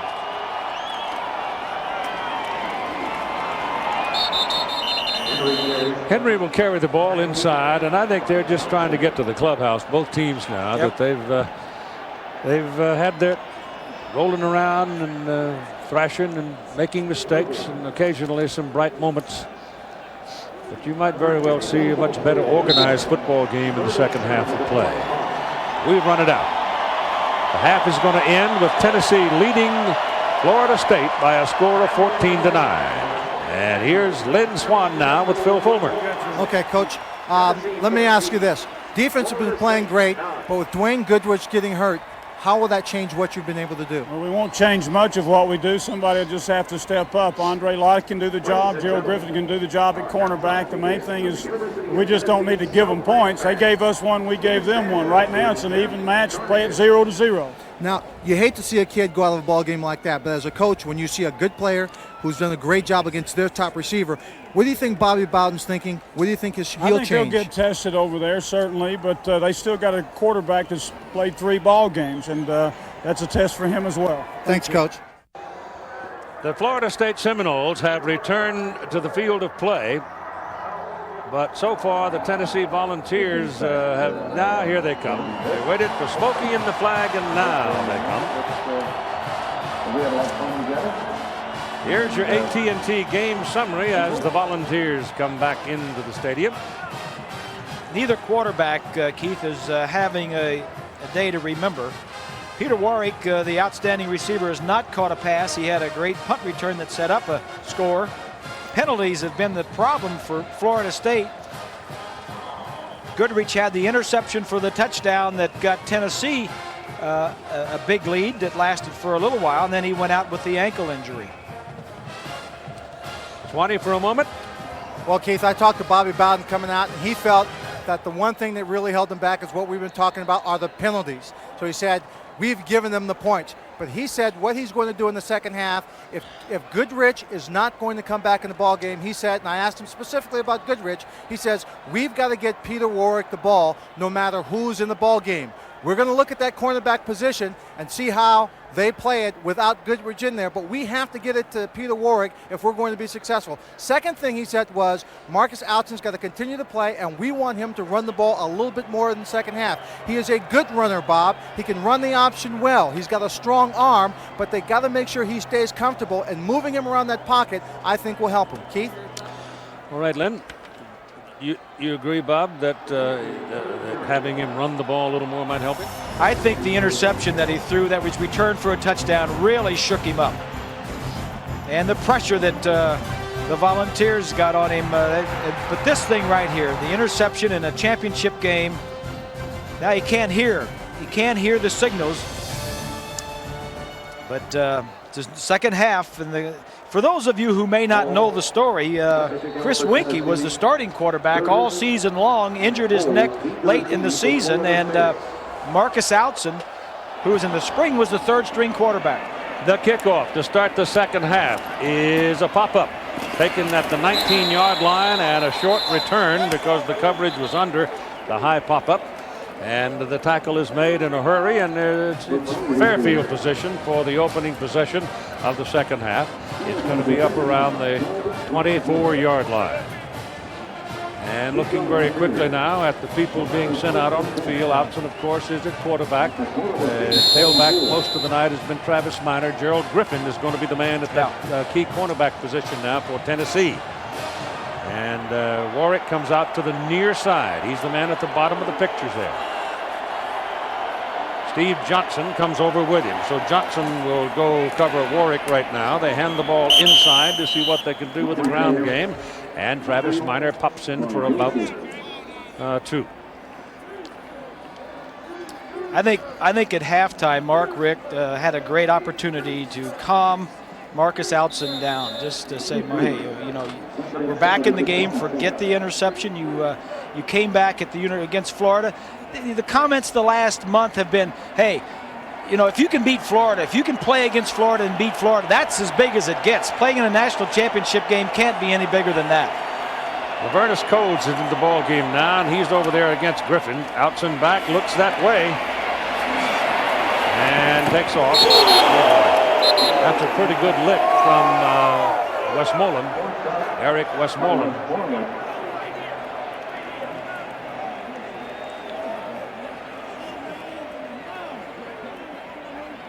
He had a receiver coming open, but he just had Carmichael 71 right in his face, an offensive lineman. That's the kind of blow you don't want to take as a quarterback when you're going out of bounds. He's all right, apparently. Emo, they call him, Westmoreland. It's 3rd down and 7 now for Florida State. Warwick moves out of the backfield again, going in motion. Outzen back, looks at it. Now gets it go down the sidelines, and that's overthrown, and Steve Johnson slapped it away. Well, they started Warwick out from the fullback position and motioned him out to the short side, and it was going to be an out and up. Watch, he's going to go down, break to the outside. The timing just wasn't there. It looks like Johnson, 34, is going to shadow Warwick this half. Cottrell is in to punt. It's Parker waiting. Oh, they almost blocked that. Flag down on the far side over there. Not a very good kick. They almost blocked it. In fact, they might have gotten a piece of it, but they also might have been offside. Tim Sewell, the man that had the heat. Well, he comes free. Yep. He got a piece of it. Yep. Yep. There's a flag laying over there on the 25-yard line.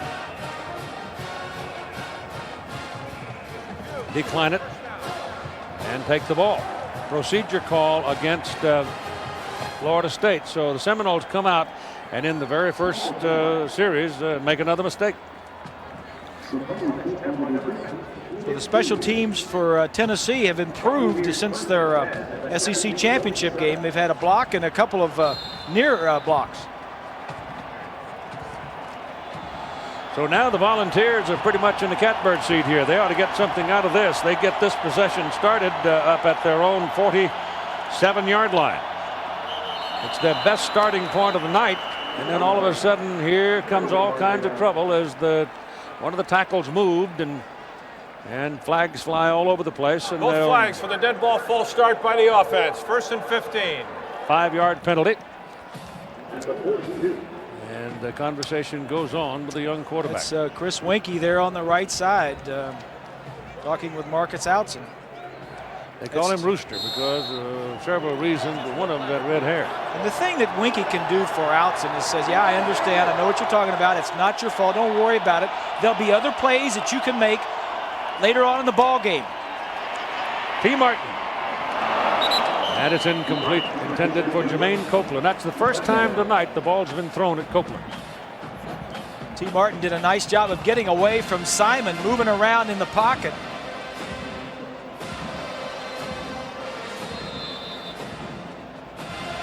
Fake the draw. And then there's Simon. Moves around nicely. Now your adrenaline is really pumping. Oh, if you could have just taken a little bit off of that still, you got to catch that ball. The quarterback's in trouble. He's getting out of the pocket, doing something, and you got to help him. 2nd down. That ball is tipped at the line of scrimmage. And the ball's away incomplete. It's 3rd down and 15. The disruptors at work here. Yeah, Fulmer said we got to stop the defensive tackles, and he's got 2 guys blocking each one of them. That time Tony Bryant, number 40, gets to the inside and knocks the ball down. Tennessee is 0 of 5 on 3rd down conversions tonight. And it's 3rd and long here. 3rd and 15. They'll try the run. And he can't get loose. He went one way, nothing there, starts back the other. They track him down. Seymour makes the tackle on Travis Henry. Well, if you're talking about offensive calls, New coordinator Randy Sanders, that's a very conservative call, but that's not a bad call. Punt the ball away, get it down deep into their territory and play defense. Don't make a mistake. They lead 14-9. It was a very good starting point, and they made nothing of it, though. Remember the history of Florida State on defense in the second half. They just don't give you much. That's fielded at the 16 and tackled at the 14. My goodness, Derek Edmonds comes down and makes the play on Reggie Durden.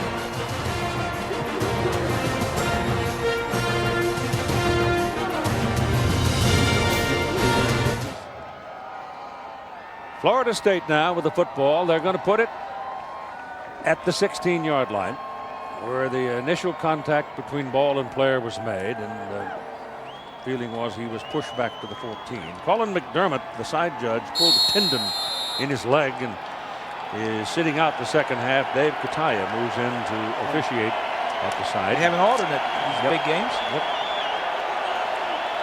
So put it on the 16, make it a first down for the Noles. Outson, here comes the reverse. Coles fumbles the ball, runs out of the end zone, coming up the sidelines, and he'll go down at the 10-yard line. Raynoch Thompson was the villain in that play. Raynoch Thompson sees this coming all the way. He's an outside linebacker, number 46. Coles does a nice job of fielding the ball and then getting out from where you don't want to be.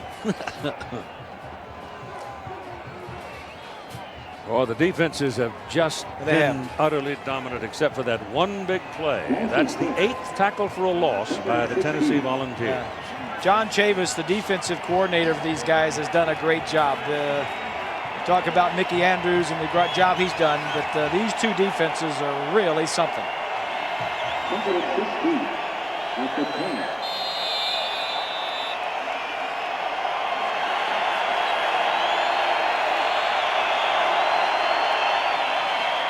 Outson takes off. Al Wilson got him at about the 16-yard line. Now this time second and long, and they had the wide receivers double covered. It's going to be a fake draw, and now he looks to throw, and they're both double covered.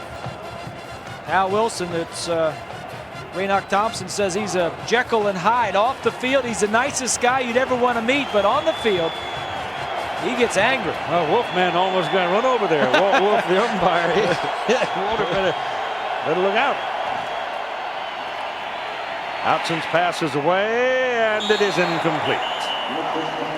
It didn't have good spin on it and seemed to float. It was intended for Ron Dugans, and the Seminoles are going to have to punt from deep in their own territory. Whoa, Nelly. A sign there, Keith. We got some signs. Well, get some of these things going, some rumbling and bumbling and stumbling. Just for old time's sake now, come on, you got to work a few of them in. That's a low line drive, returnable. Oh, sometimes. Ball's loose. At the ball's covered it. So Barker almost lost that ball as Chris Hope. One of the safeties came down the field and laid one on him.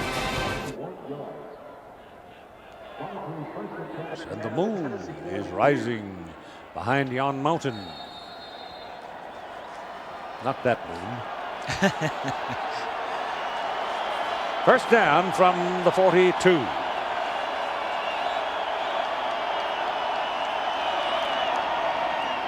Martin still got it. Rolls out, buys time. Delivers the ball to Finlayson. And Finlayson, the tight end, makes the catch, moved the chains. He got a first down.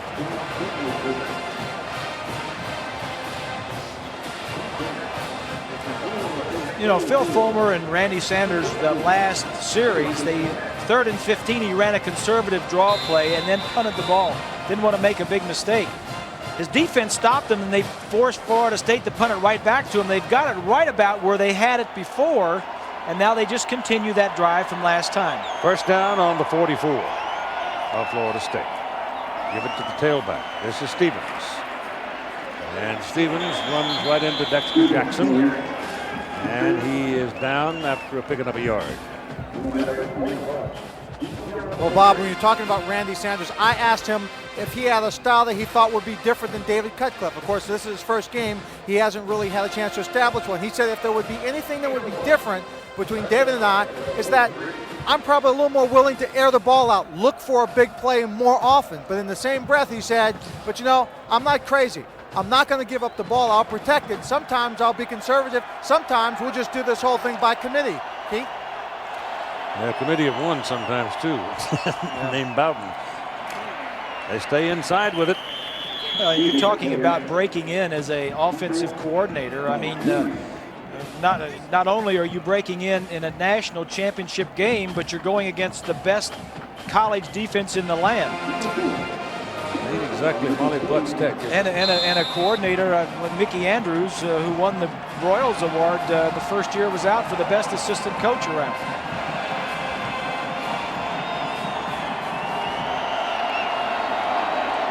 It is 3rd down and 5. The ball at the Tennessee 39-yard line, and T. Martin drops into the shotgun.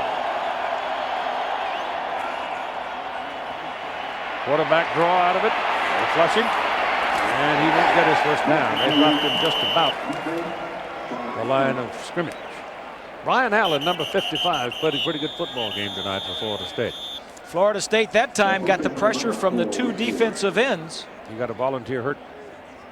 Warren, number 99, forcing Martin out of the pocket.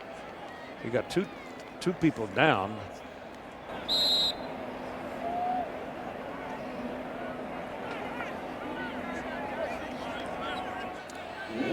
It is 4th down for the Volunteers now, and they'll have to punt the ball away on 4th and 5. David Leverton will be punting to that man right there, Peter Warwick. Bobby Bowden's looking for field position. Let's see if Leverton punts it to it. High hanger, and Peter called fair catch, and it gets away from it. And it bounces, and Tennessee downs it at about the 9-yard line.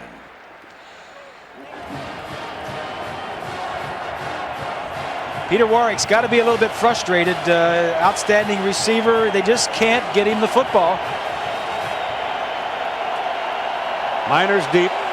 Glenn back there with him.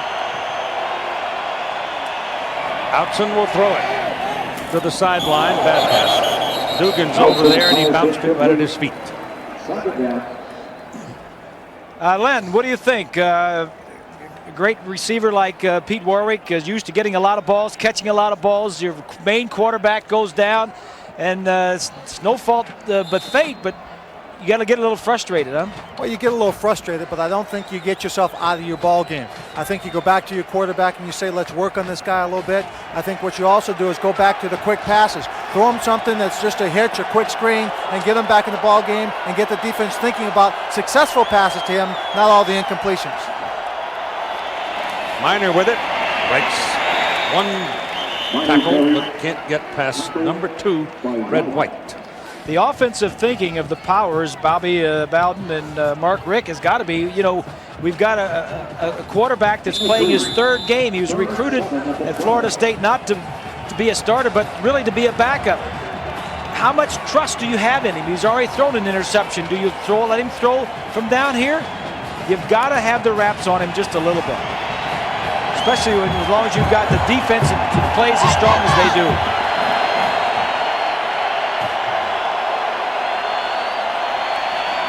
Going to throw it. He's going down the middle with it, and he makes it work to Dugans. Dugans can run. And he's out to the 40-yard line for a first down, and no flags in his wake. Brought down by Deion Grant. So Dugans came wide open right across the middle, and number 7 Grant pretty gimpy getting up. John Chavis, the defensive coordinator, has a little blitz. And when you blitz, there's not many linebackers to throw around. Marcus Outson does a nice job in getting the ball to Dugans. That's a big play for Florida State. That's a big play for any offense here tonight.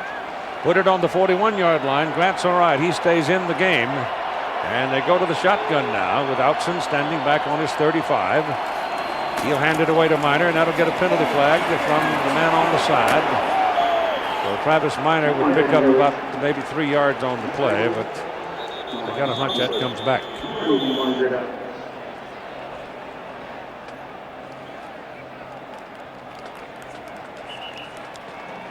Yeah, it looks like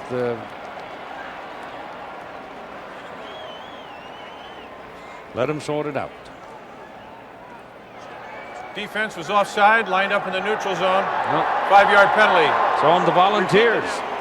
So Florida State gets a little break. I thought that one of the guys on this side might have moved a little bit, but not so. It's offsides against the Vols. It'll be 1st down and 5. Here's a look at John Chavis, the defensive coordinator. He really does a good job with these guys. He's got some speed. He's got quickness. He's got 5 or 6 defensive tackles that he rotates in there. He does it a lot like the Seminole defense does. Why wouldn't he? He's got the speed. He's got the quickness and the talent. Absolutely.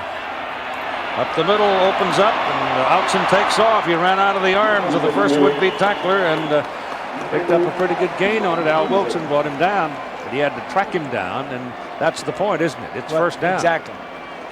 That's the 4th first down that Outson has picked up on the run. Not doing real well throwing the ball, and that's what everybody sees. But here he sees coverage, and he says, just tuck it under and go pick up a 1st down. This is what he did against Florida. Made some big plays in that game. Grant now leaves the field. We saw him. He was kind of gimpy a while ago after the tackle, and finally he decided to go over and get some rest. Try to solve the problem. So on 1st down, Outson, little play action. They'll take a loss. Number 42 penetrated. Westmoreland's played very well tonight. That's about 4 tackles for him. Too much quickness there. Eric Westmoreland, the 2nd leading tackler on this team. Number 42 sees a hole there. Wilson, number 27, is picked up, but Westmoreland, these linebackers, Keith, can really run. Yes, they can.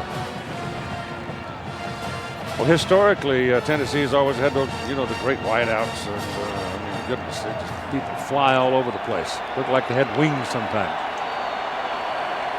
2nd down now. About 16. Passes away. Pass is completed. Caught by Ron Dugans. They're all over Warwick, so Dugans now is getting single coverage, and Outson's been able to find him twice in this possession.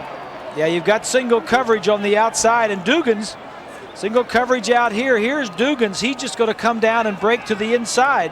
This is the 4th reception for Dugans. Nice throw and catch. 4 receptions are worth 80 yards. That's a lot. This is the best offensive drive by far for the Seminoles. Ball is on the 36-yard line of Tennessee. 3rd down and about a foot for the 1st down.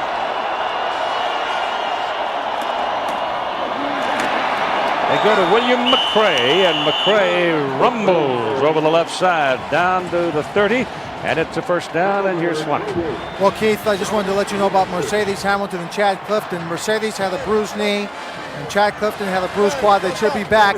Also, the results on Goodrich, the x-rays were negative. He did not break anything, but they said he is still in pain, too severely hurt. He will not be back in the ballgame. And as you're talking, Swanee, Al Wilson has just limped off. Yeah, that's Goodrich right there. And it's like a mash unit over there, isn't it? It really is.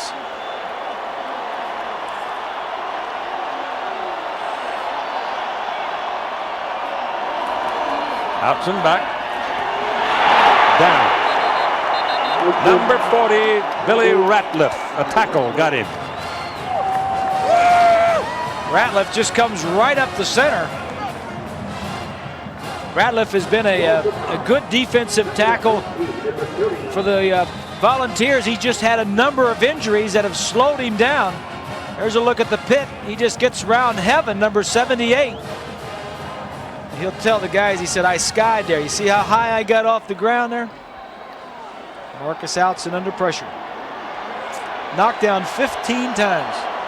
Too much. 2nd down and 19. And everybody's blocking and tackling before the ball. And he got knocked down again, but they won't count that one. It'll hurt just as much. All this talk about retirement and all that stuff, I have to tell those of you who are not in the... Dead ball foul. Full start. Several players on the offensive line. Still second down. Not in the Tennessee Volunteer broadcast area that John Ward and Bill Anderson are stepping down after 31 seasons as the voice of the Volunteers. Football. John, of course, in basketball as well, and he's still got some basketball to do. But this is his last college football game as well. Good man. Great announcer. Travis Minor got outside.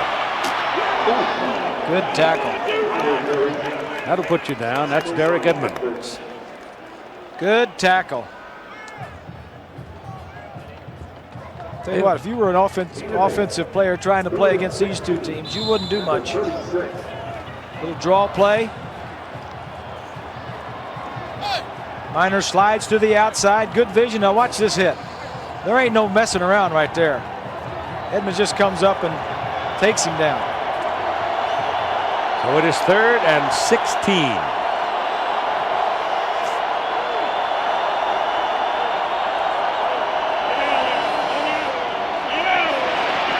There's a penalty flag. You got a holding, probably. Outson is running and down all the way down to the 15-yard line. Would be a first down before Chris Ramseur brings him down, but it's coming back. It's holding. That'll negate a 21-yard run. Yeah, and that would have been a first down, huh? Mm-hmm. Yep, down to 15. It's another Florida State penalty that sets them back. That's 10 penalties. Holding by the offense. Penalty is enforced 10 yards from the infraction. Third down is repeated. 10 penalties. And we've got 4 minutes left to play in the third quarter. They're holding Walker. Darwin Walker, and you don't want him wandering around uncovered, I'll tell you. That's an 18-yard penalty because it's a spot foul. Yeah, but it's 18, but if you mark it off to where the Outson finished the run, it's probably a 40-yard penalty. Absolutely. It's 3rd down and 34 now, and Al Wilson is back on the field for Tennessee. And what that holding penalty does, it got him out of field goal range of Janikowski. Certainly did.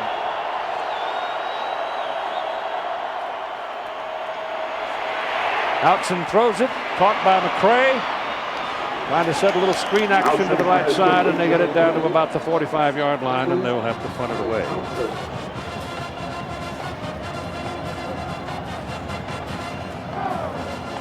There's a screen pass set up to the fullback.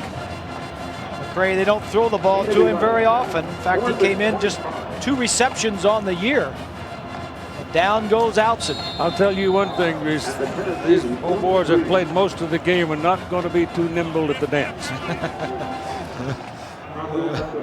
You know, it's been a very quiet stadium. These very defensive struggles will do that too. Yep. That's a soft high hanger and a wave, a fair catch, and then get away from it and let it roll dead down at the 5-yard line. The Tennessee Volunteers will start this possession back on their 5-yard line. The inaugural college football championship game. The championship series. Different criteria to get these two teams here.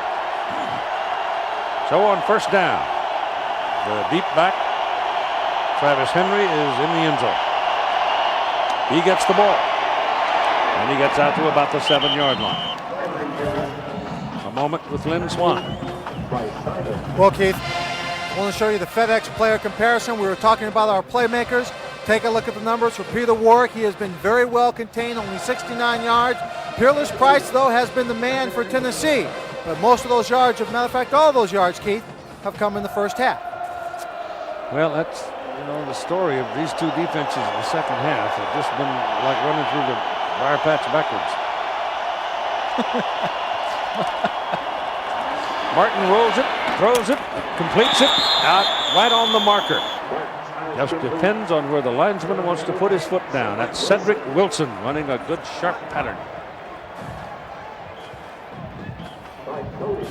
T. Martin does a nice job, Keith, of faking the play action and then clearing the line so he can see, and then throwing this ball on the run. Good throw and catch. Toby Champion is in there at that guard position now, replacing Mercedes Hamilton. Chad Clifton back on the offensive front for Tennessee. But Mercedes not able to come back yet. Well, they almost lost the whole left side of their offensive line. Yeah. Wow.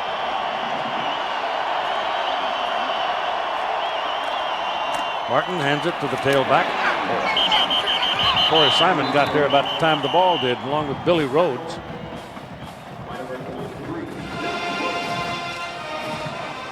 Simons, number 53, is going to get blocked. Right there, he gets blocked by the center, but plays the off the block and gets over and gets a piece of the play. Ball is just short. Oh, there they are. They're still going. Wow. That boys might have been gone to a white suit by now. 15-yard line, 2nd down and 10.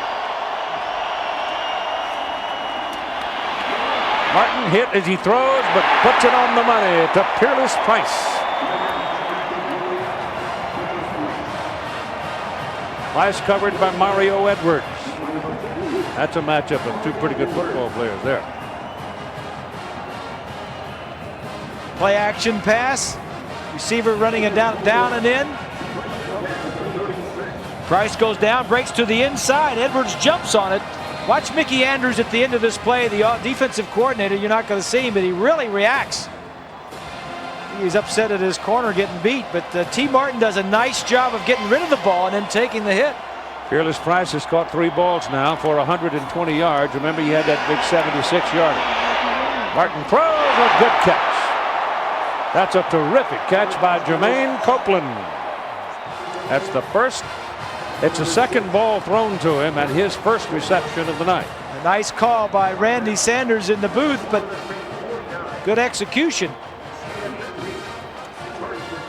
T rolling to his left, getting outside the pocket, wanted to throw to the outside to Wilson, and then came back to throw inside, and that's just a good catch. Ball is on the Florida State 49 now. 14-9 ball game. Not too hard to keep track of the scoring in this one. That's Travis Henry banging away for about 3-4 yards. We're running down toward the end of the 3rd quarter. You notice that Bobby Bowden sort of winced when he was talking about Travis Henry coming from Frostproof, Florida. He wanted it, but at the time recruiting was going on, Travis's grades were not very good. It was a 1.8. And he got him up just high enough, and then Tennessee took him to task, and now his grade points over 3. He did what he said he was going to do. He went to work. Single coverage on the outside. Got it off just in time. And the Seminole defenders smother it. Number 99, David Warren, all over it.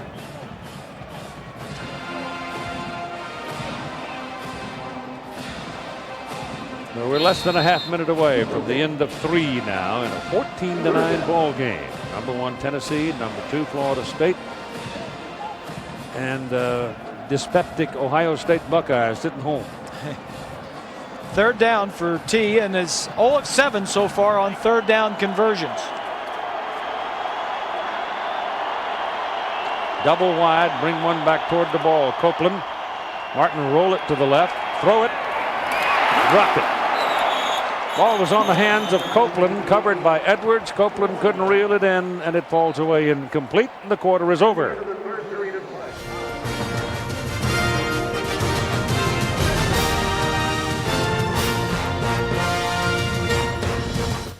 The Marching Chiefs, the Florida State band, they chartered a 747 to bring the band and all the folks. It was like 470 people or something like that came on a 747. Having a good time. But it's getting chilly here in the desert. It is 4th down. And Leverton is in to punt. David Leverton. It's Reggie Durden under the punt for the Noles, and he calls fair catch. It's over his head, and they're going to down that thing way down there. Or did they lose it?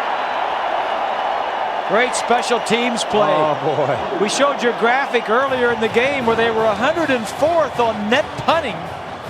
Wow, look at that thing. I mean, it is right there. Downed by Stevenson. You can't do it much better than that.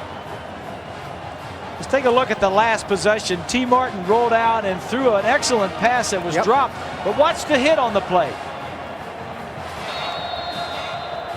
Spring. Boys, he's on the sideline, having his right ankle wrapped. The team orthopedic said it is a mild ankle sprain. But he was limping pretty badly, sat on the bench, worked it a little bit, walked a little better after he worked it up, warmed it up a little bit, guys. He'll be back. Marcus Outson passing out of his end zone, bounces it beyond Warwick. He's just not on the same page with Warwick. He expected Warwick to break to the outside, and Warwick just went down and just stopped in his tracks. It's kind of dangerous when you're not on the same page throwing out of your own end zone. Warwick has 1 catch for 7 yards tonight. And that's been one of the things that John Chavis and the defense wanted to do for the Volunteers is contain him. I'd say they've contained him pretty well. And boxed him up. All they need is call for the ribbon. Banging inside, Lamar Glenn, big pullback, got a little bit, not much. Now let's take a look at the Morgan Stanley Deanwood stats through the 3rd quarter. It's a bunch of defensive numbers. Those offensive numbers for 3 quarters aren't good. The turnovers, the points off of turnovers, 13 of the points have come off of turnovers. 3rd down conversions not very good. Only 3 of 20 combined. And lots of penalties. You'd think Tennessee right about here would just load up and go after him, wouldn't you? Well, there's 2 points to be had if he drops back and passes if you sack him. Ball's away. Almost intercepted. Almost intercepted. Warwick was under it. Johnson was the man reaching for it and ready to catch it, and Peter knocked it away. Well, you're right. Pete knocked it away. There's double coverage out there. Johnson wanted it, but Johnson's got some help from the safety. A lot of Seminole hearts fluttered on that one. Yeah. Keith Cottrell out of the end zone. They need a howitzer here. It's a low snap, and it's a low kick. And there might be some return on this by Parker. There is. He comes all the way back to the 35-yard line. So here's Tennessee now knocking on the door. They lead 14-9 here in the final quarter, leading by 5, and they're first down at the FSU 35-yard line.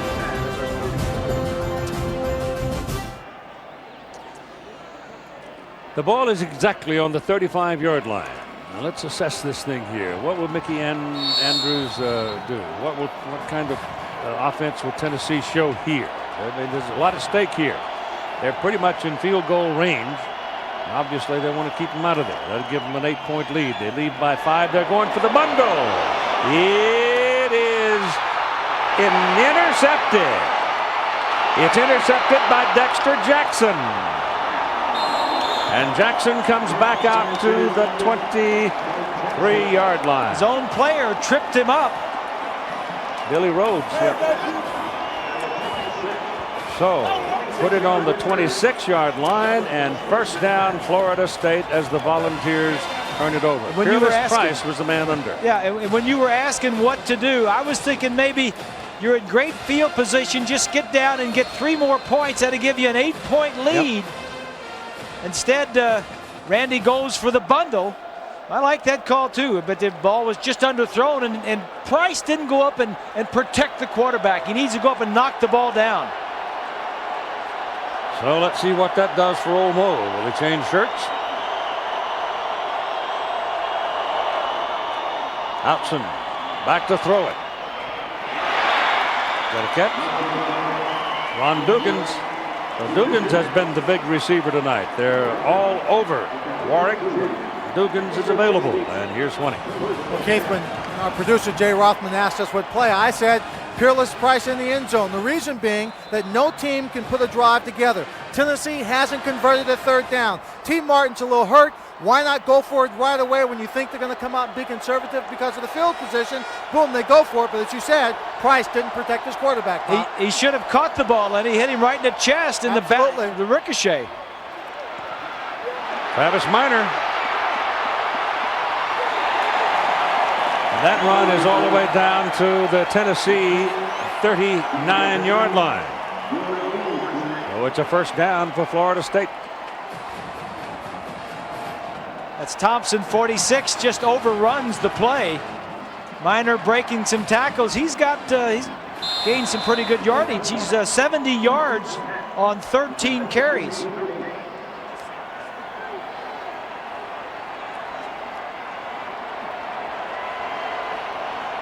Well, just inside the 39.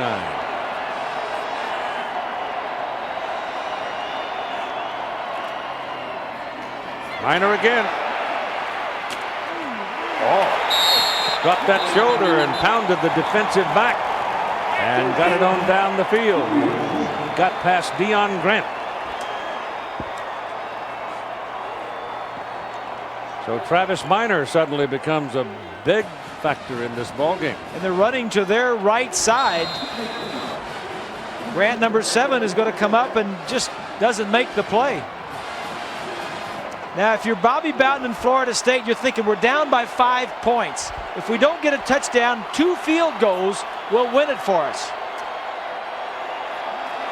It's a first down at the 26-yard line. They play it inside, and there is nothing there for William McCray. Fiesta Bowl record attendance tonight, 80,470. That beats the old record of 79,864 in the '96 game between Florida and Nebraska. So congratulations to Herman Fraser, the president, John Junker, the executive director, and all the hundreds of volunteers who, they're tremendous. I mean, this is my first time to the Fiesta Bowl, and I stand in absolute admiration of the job they've done. Travis Minor on that carry. Done a great job, haven't they? And it was nice to see the attendance at all of the bowl games was up this year also. See the pain of it. Third and 11 at the 27. Donald Heaven is in his spot now. Big Donald moving over. Donald is pretty much interchangeable at all of those offensive line positions except for center. It's a big third down here, Keith. If they don't make it, it's about a 43-yard field goal. And it's third and long. It's going to be third and longer probably right here too. Might have been somebody bobbing up over there. Might have been Nick Franklin. Dead ball, false start on the offense. Oh, wow. Still third after a 5-yard penalty. If Bobby Bowden does not win this game, it might very well be because of the penalties, because this one may take him out of field goal range. I'm pretty sure if I was a player, I wouldn't want to sit with Coach Bowden going home. I'd make sure that Mrs. Bowden, I'd make sure Ann got the preferred seat. Now you have to pick up some yardage, I think, to even go for the field goal. Third and 15. And Tennessee just blew it apart. Darwin Walker. What a play. He just ran over everybody and put the quarterback on his back. Well, they had a little twist over there between the two defensive linemen. And the Seminole offensive lineman over there didn't even touch him. Watch to the left side of your screen. Walker, 58, comes to the outside and just runs right through him. Heaven. That was Heaven over there on that side. New position. That's because of the injury to Carmichael. Right. Brandon moved inside and Heaven moved out. Here's the punt. And went 9 for him. Right back up, goes into the end zone. It's a 41-yarder. It's going to come out to the 20. It'll be first down.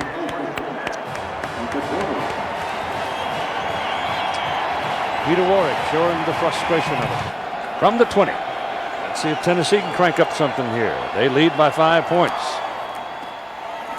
That's number 25, Stevens, the tailback. Brought down by Dion Humphrey.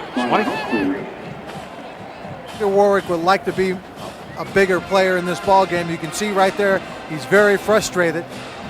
Talking to his team, wanting to get the ball, trying to get them fired up. It's just sometimes hard to deal with that when you're used to being the man, Keith. When you're used to getting the ball in your hands and you're used to having an opportunity to make an impact, and right now he can't have an impact in the ball game, Keith. I can understand that. Draw play. Remember, T. Martin's got a tender ankle. That might have had something to do with that soft throw he put in the end zone a while ago, too, because it's his push-off foot. That time he could generate no start at all, and it'll be third down and about 8.5. Just got a report that Jerry Carmichael, the offensive guard, has a torn ligament in his right knee, so he will not be back. And that hurts that offensive line. It does. For the Seminoles. They had to move 2 players because of the loss of Carmichael. T. Martin has been put on the ground 11 times tonight. Not as many times as usual when you're playing Florida State. That ball going down the sidelines is caught. Peerless Price. It's touchdown. There are no flags.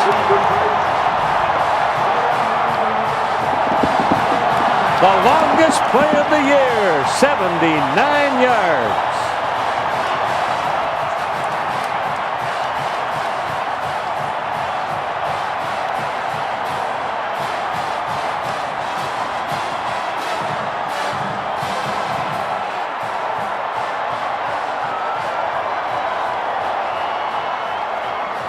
The way you beat Florida State, the way you beat their defense is you work on the outside.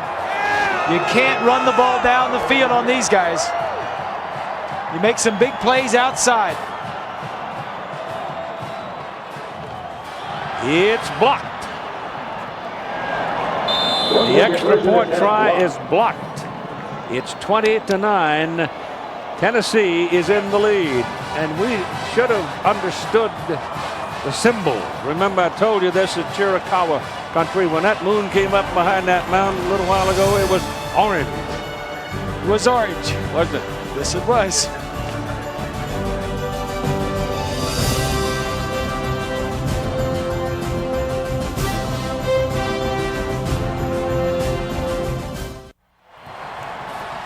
I'll guarantee you the Tempe, Phoenix area will know Rocky Top before this week is done. They all went to the same church the other day, and minister got up and apologized. Tennessee folks said, our choir couldn't learn the words to Rocky Top. What did Bobby said, is this, the rug was orange, wasn't it? Yeah, the rug in the aisle was orange. Bobby says, is there any significance to that rug being orange? Yep. But both teams went to the same church, to a sanctuary, and they had a big crowd. Something like 5,000 people. High pump up. Short. Drop. Picked up. And Durden will go down at about the 28-yard line. Let's go back to the touchdown. And beating Florida State, you don't want to attack them in here. Go outside, out here where you got single coverage, one-on-one, and take your chances. Peerless Price against Mario Edwards. He's covered. It's a hand fight, and this time Peerless Price wins the fight, and he's got the speed to take it to the house. At the top of the show, we said that as a playmaker, 1, he was a gifted pass catcher. 2, he had great concentration. And 3, that if he doesn't catch a lot of balls, that he'd make a big play on the few he did, and that he would take a moment and try and etch an everlasting memory in their minds. I give you Peerless Price, playmaker. Well, and he also, there was a little hand fighting going on there, and both guys were going at it, and at the right time, Price just kind of pushed off just enough to get some separation to get the ball in. Well, Bob, I'm starting to believe this team of destiny stuff. Tennessee sideline looks like a mass unit. They've had players down throughout the ball game. They haven't had a whole lot of opportunities, but they come up big, and they've got a lead in this ball game. I'm starting to believe a little bit. Price has 2 catches of 76 and 79 yards. That 79-yard play we just saw is a Fiesta Bowl record, and that injured player there is number 32 of Florida State, John Jean-June. would be the French pronunciation. Jean Jeune would be probably the Floridian pronunciation. I'm not sure. I'm still looking at that moon over there and wondering why you didn't call it a possum hunting moon, huh? Well, it ain't possum hunting time. That's why. Well, I should have known.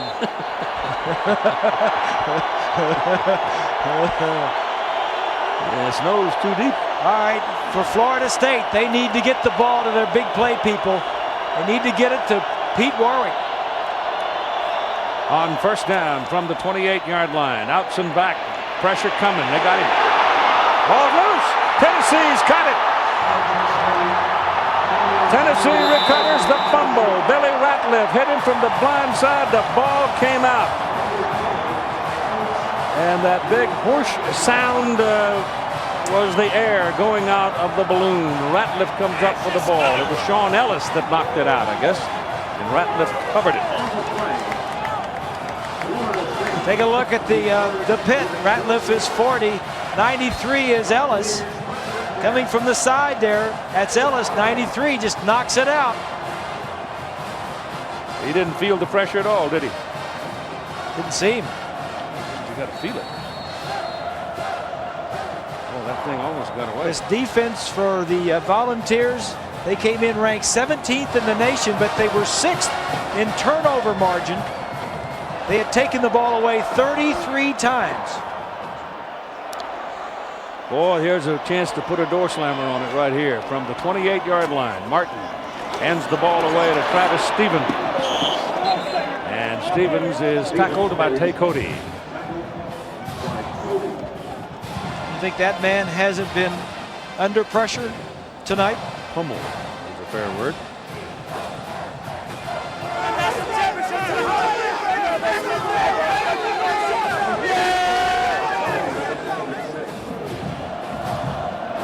Jared Jones is the freshman backup. He's out of Walla Walla, Washington, and he's very highly regarded. They didn't want to, they would have been happy to have redshirted him this year, but they've had to play him some, and he might get his taste of this one if Tennessee scores here. Look at that. Stevens pops out of the pile and goes down inside the 10-yard line. There are rooters. He and Henry both, they get in there and pound away, and all of a sudden they come out the other side. You know, it's amazing what Phil Fulmer has done with this team, Keith. We mentioned losing Peyton Manning. He lost Marcus Nash to a first-round draft choice last year, wide receiver. Then he loses Jamal Lewis, the best running back that he's got, maybe the best running back in the conference, freshman All-American last year. So he just plugs in 2 new running backs, Travis Henry and Travis Stevens, and they don't miss a beat. He also lost his longtime offensive coordinator, David Cutcliffe, who went to Ole Miss. Ball is handed inside again. This time it goes to Bryson, fullback. But Sanders goes upstairs, and they have not added a coach to the staff yet. It's just good coaching and lots of talent, and that's what Tennessee is. Bill Fulmer's got a new contract to sign when he gets home.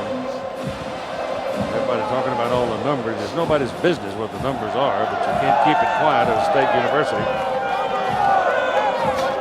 But he's worth it. He is certainly worth it.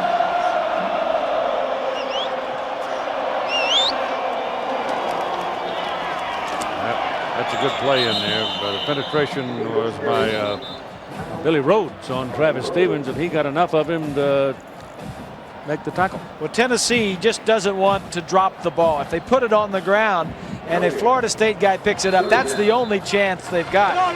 The worst thing you want to do if you're a Volunteer is just kick a field goal here. So just take care of the ball and don't drop it. 3rd down and goal from the 8-yard line.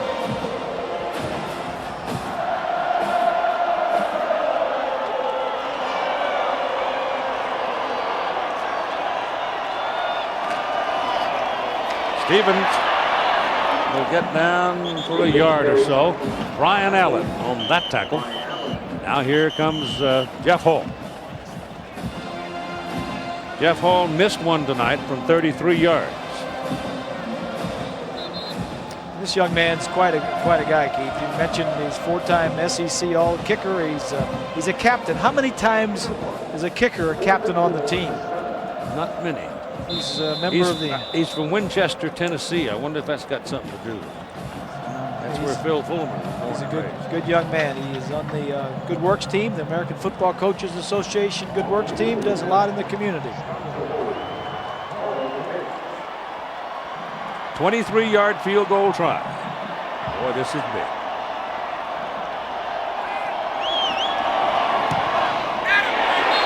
Good. 6:01 to play in the ball game. The firecrackers are popping, and Tennessee is leading 23-9. The Tennessee Volunteers, who last won a national championship consensus vote 1951. Last undefeated season was 1938. A fellow named Nealon was involved in both of those. They'd never won 12 games before in a season. They look right now like they're going to win 13 this year. Pop up. They don't want them giving that big return. They pop it up like that and they get good coverage. But if you break that kind of coverage, man, you've got a big play. Reggie Durden can't break it, and here's a penalty flag. Referee threw that one, so somebody popped somebody, I think.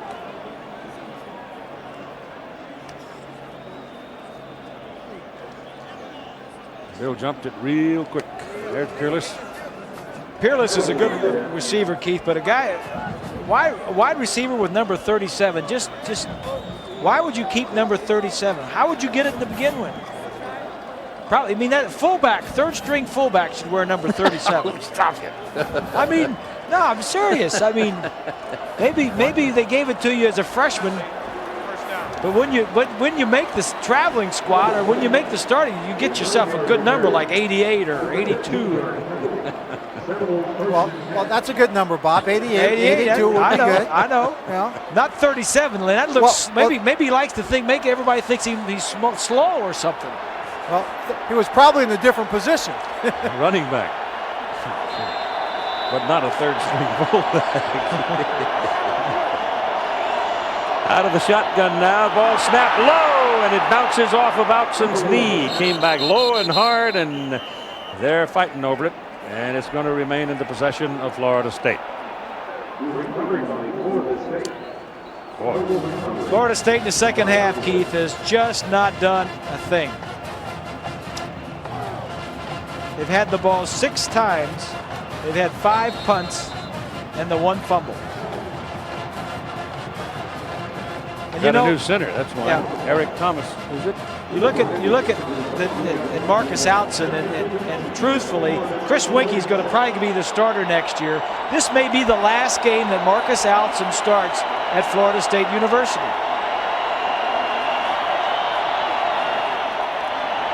This time Thomas delivers it on the numbers, and Outson is running. He's fumbled it again.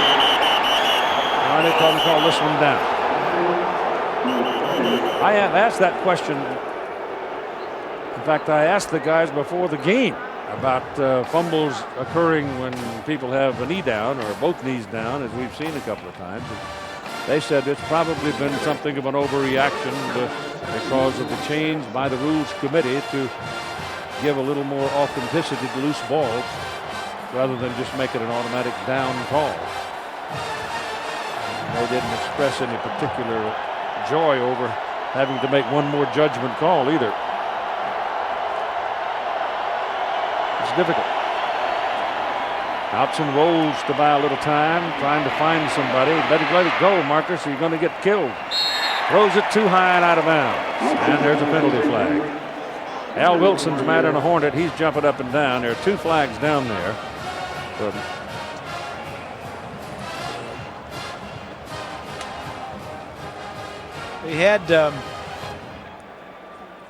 he had Warwick open, but he only had 1 shoe on. By the defense. Pass interference against the offense. Receiver was downfield blocking. Those penalties will offset. Replay the down. There's Pete. I'd get the ball to him anytime, any chance I could. Lost his shoe. Florida State needs 2 touchdowns to even have a chance in this thing, Keith. They got to get the ball to Warwick. Maybe just on a wide receiver screen, just a stop pattern. Well, Bobby scrimmaged his team hard, and in the course of it, he lost a good player, a great tackle, and Larry Smith. But they really banged each other. Tennessee, on the other hand, didn't do that much banging. They did some, but not that much. Florida State. I mean, the Noles really went after it to get themselves in shape. Outson's pass down the middle. He's got Dugans, and he's got some room. And he's down inside the 10, down to about the 7-yard line before he is brought down by Raynoch Thompson. Linebacker's not going to cover Dugans. Dugans is out here. He's just going to slide down the middle of the field, and Outson's going to buy some time. Warwick is on the outside. Dugans comes back for it and makes a nice play.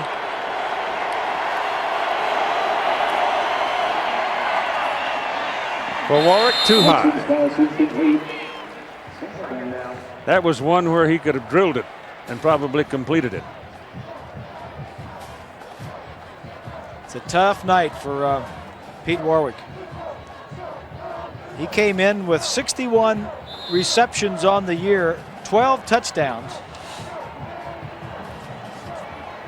His career high tonight, 6 catches for Dugans and 135 yards. He's a junior, got another year.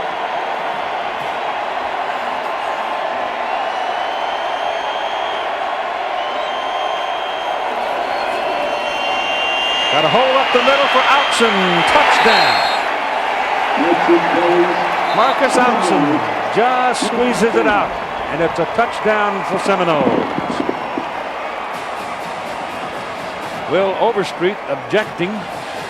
Will thought he had him down, but not so. Well, all those volunteers that were celebrating in the stands just kind of got their attention again. A 14-point lead. His knee was down.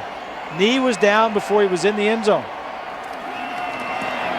Point's good. 3 minutes and 42 seconds to play in the ball game. Would you believe overtime, partner? It's a nice way to go out. It is now 23-16.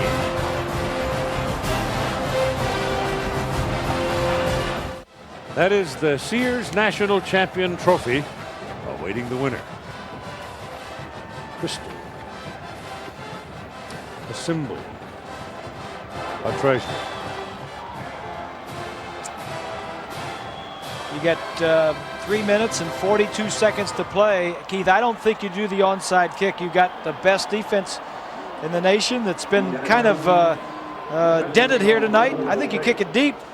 There you go. The other way. It didn't go. Did it go? And they got the ball. Janikowski, the kicker, went down and covered it. Tennessee was ready. They had their good hands team up there, but they didn't react to the ball. It went across the 45, didn't it? I think there's some discussion about it. Well, where did he touch it? I'm not certain that ball was across the 45-yard line. It was. It was a good kick, and it looked good to me. It went 10 yards. The other Seminoles went ahead of him to block the receiving team. It went 10 yards. It didn't touch anybody. Touched the ball before it went 10 yards. The result of the play is to accept it at the spot of touching. First down. Didn't think so. Well, let's see it again. Maybe it did hit him.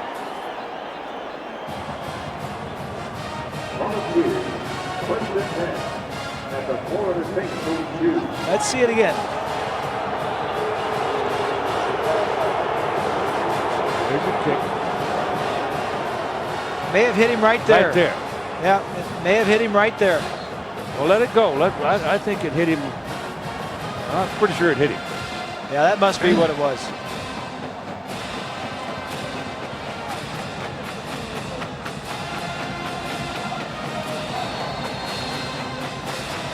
It looked like it hit him on the hip. Yeah, it looked like from that angle it looked like it may have touched him.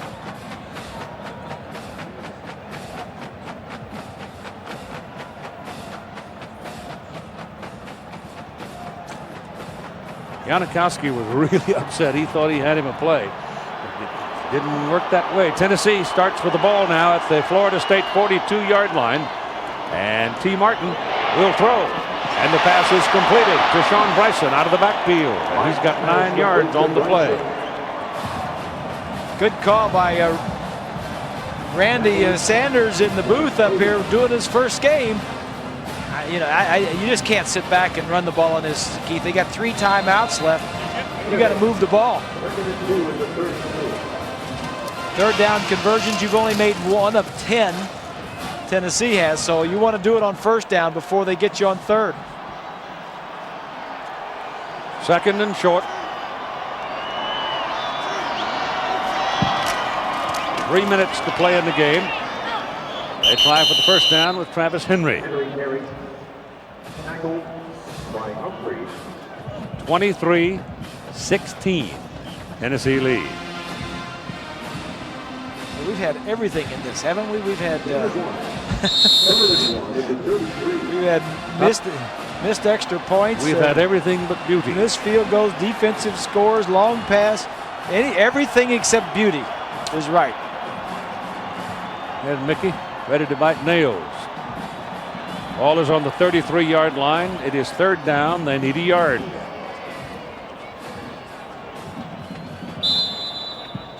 Tennessee is going to take a timeout. They have 2 remaining. Florida State has all 3 remaining. And the time remaining, as you can see there, is now 2:17. What was Bobby Bowden and Mickey Andrews talking to Peter Warwick about? I mean, they went over and Mickey had his arm around Pete like he was going to put him in a defensive back. I don't know why. Well, Bob, Keith, this is purely speculation on my part, but Peter Warwick is a junior and has 1 year of eligibility. Everyone believes Peter Warwick is going to come out this year and not come back to play his last year at Florida State. I have to believe, looking out for his future, he wanted to come into this game, a national championship game, and really show what he could do. He wanted to stand out. He wanted to, win this game for his team, of course, but individually, I got to believe he wanted to stand out and have more of an impact in his ball game, and that just didn't happen. I recall playing in the Rose Bowl my senior year. I wasn't thinking about the draft, but I knew it was a big part of the game plan. I walked in that ball game against Ohio State wanting to play an all-world special kind of football game. Guys, I dropped 3 of them. The worst game I ever played in my life. And he's got to be frustrated. That's got to be a part of the problem. might be right on it. Very well.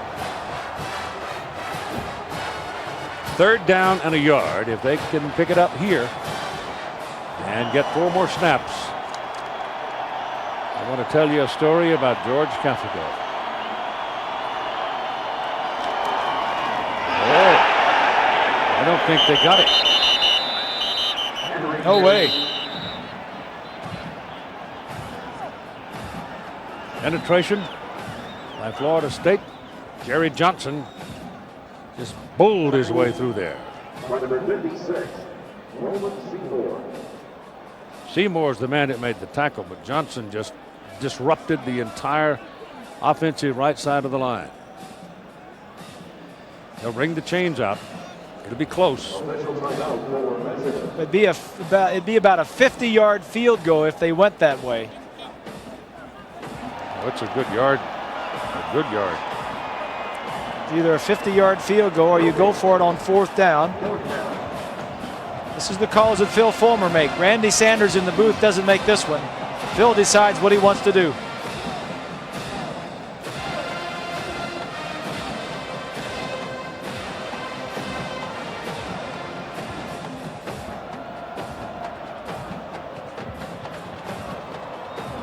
Jeff Hall is money in the 4th quarter and overtime. His longest field goal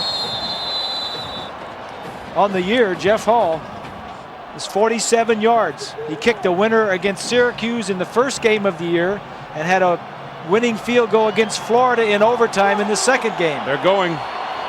4th and maybe even a little more than a yard.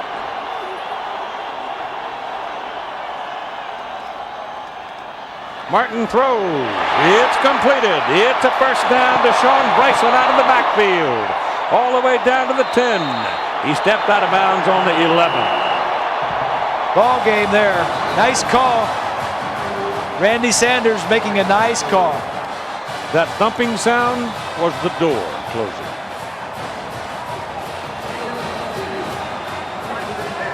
Bill Fulmer says, I got a lot of confidence in Randy Sanders. He can do the job. Bill Fulmer went to see George Caffico, who is an absolute legend in Tennessee football history. And about two days before he passed away, and George said to Phil, good luck, I'll be watching. Good night, George, and thanks. Because nobody's name rests higher in Tennessee football history than George Caffico. All loose. Florida State's got it. Henry went into the line and lost the football. He never had it. He never had it from the exchange. It was a fumble right from the get-go. 1:29 to play.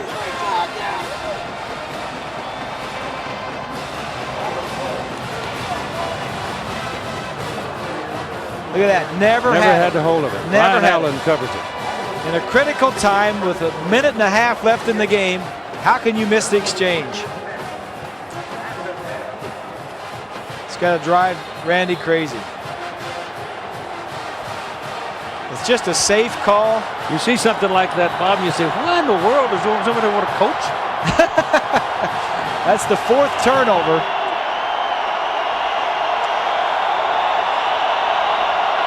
Well, let's see what the Rooster can do.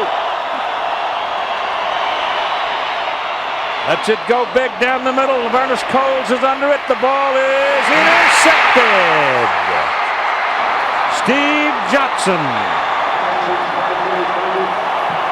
And that will do it.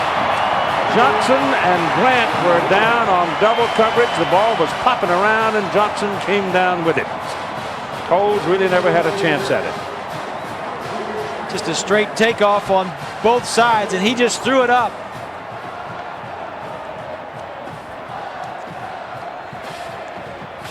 Got a 3-man rush, 8 men dropping back in zone. There you see it, double coverage. The chances of that ball being picked off are pretty good.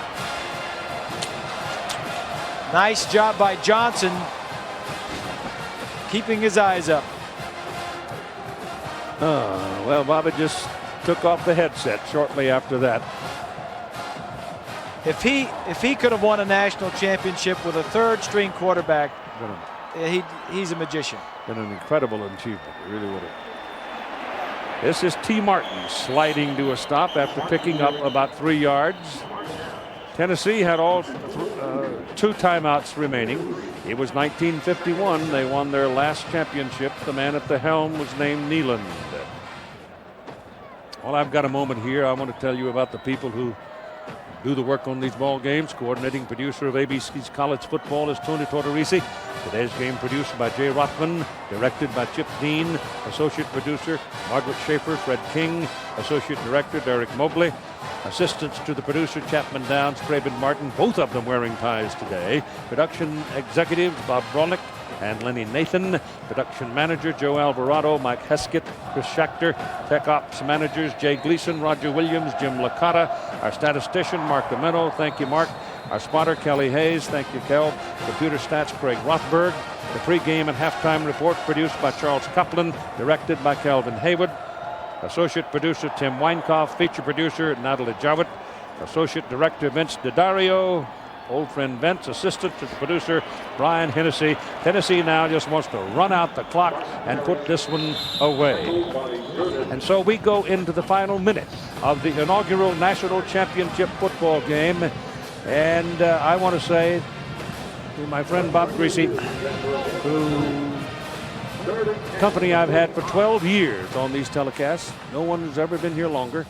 To Lynn Swan, one of the most graceful athletes I ever had the pleasure of watching. Bob, of course, the great quarterback at Purdue, and all of these people represent the very best. As I said a little while ago, my cup will always be half full, but I would close with just a very simple old comment that Sir Winston Churchill once used, and he said, "I am easily satisfied with the very best." And thank all of you who've endured all the nonsense and all the mistakes and all of that across the years. And the young men who play the game, and this one has been a little bit ragged here and there, but how much fun has it been to have seen the fathers play and now see the sons play in the Rose Bowl? George Farmer, for example, games that I did when George played at UCLA, and his uncle Dave, and to see Danny Farmer the other day playing like he played. Those kind of things are special and will go on and live. And I only wish all of those involved with the Grand Old Game the very best. You know, the first game, Bob, people think of things, and the first game was on radio in 1952 in Washington State, then college.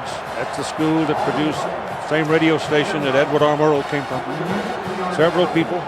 And that football game was 14-13. Stanford won. And in the backfield for Stanford that day was a fellow named Bob Mathias, who won 2 Olympic gold medals in the decathlon. Went on to be a congressman. Now lives quietly in California. And you know, to have watched you and lived with you last year when you and your son had that glorious time, that's something you will never forget. And to watch Phil Fulmer, who comes from Winchester, Tennessee. He played at Tennessee. He's lived there all of his life. He will live there all of his life. And he now has security, and his football team has won a national championship. And it's fun to see, and I congratulate him. Bobby Bowden, of course, is a longtime legend, and he too will congratulate Phil Fulmer, because the Tennessee Volunteers felt they might very well be a team of destiny. They talked about it quietly, discussed it with the kind of respect that you had to have for it, and they've won 13 games. They have lost none, and they've stood up to every challenge, and they came out of the blocks at the very start of the season, almost losing at Syracuse, and pulled it out against Arkansas, against Mississippi State. Beat Florida for the first time in 5 years. Probably was the biggest thing that happened to them and really got them going. And so it is done. The Tennessee Volunteers have defeated the Florida State Seminoles 23-16.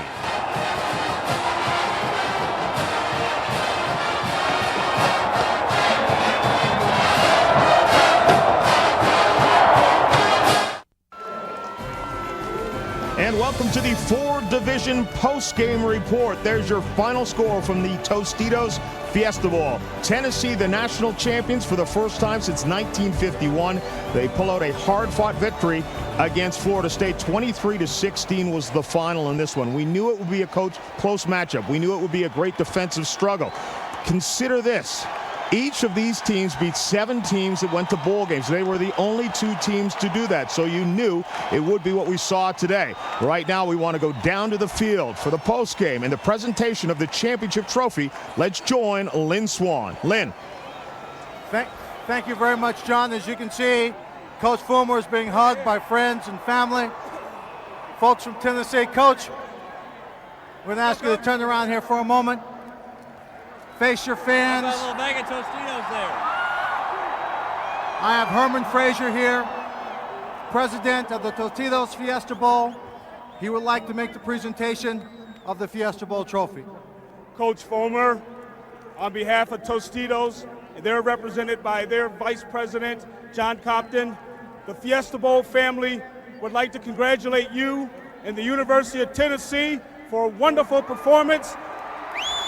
Our 2,500 volunteers of the Fiesta Bowl would like to present you with the Fiesta Bowl trophy. Congratulations, Coach.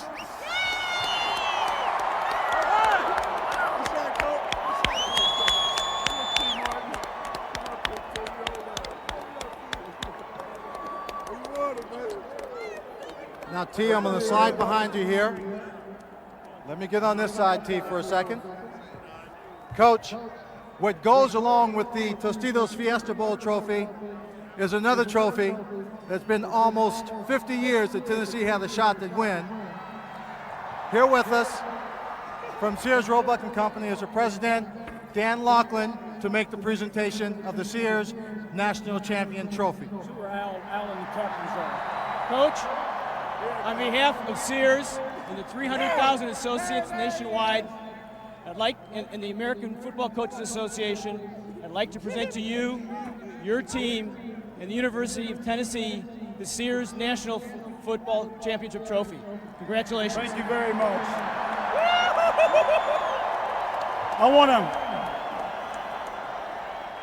I want to say on behalf of our football team, a special thank you to the Tostitos Fiesta Bowl. They were incredible hosts.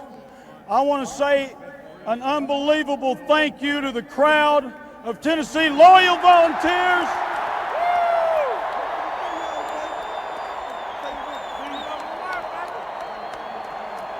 I want to say a special thank you also to this group of seniors that have been incredible leaders for our football team throughout the year.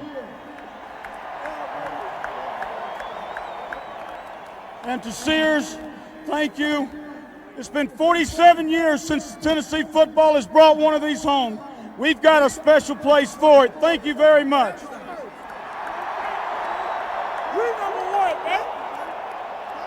Well, Coach, in this ball game, they talked a lot about Florida State's great defense, but in the end, it was a great defense of Tennessee and some outstanding pass receiving by Peerless Price that made the difference. This football team has consistently found ways to win, and our defense has led the way since the beginning of the season. You can't say enough for the plays that T. Martin and Peerless Price have made this year. Peerless per touch has made as much happen as a receiver as anyone we've had at Tennessee, and we've had some awful good ones. But it's not one or two guys. It's a whole football team believing that they could get it done and working hard and finally getting it done. Well, it was that whole defense that kept the pressure on Outson, kept the pressure on the entire Florida State offensive team. Peter Warwick was not able to be the game breaker that he normally is. We all year long we said we knew we had to stop the run. You know that if we could make the quarterback in this particular case, got 3 starts, he was put in a very tough situation.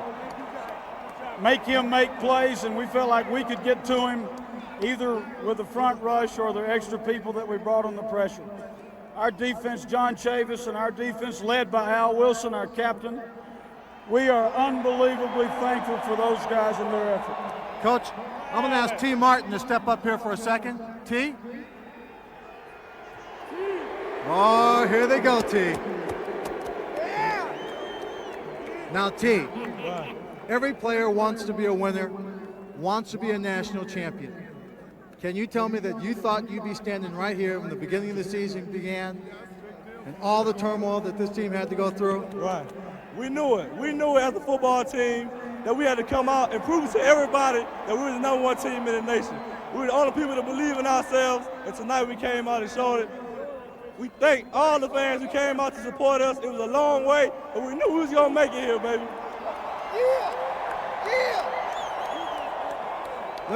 Let me ask you about the turning point in your mind for this football team. When did this team know that they had what it took to be a national champion?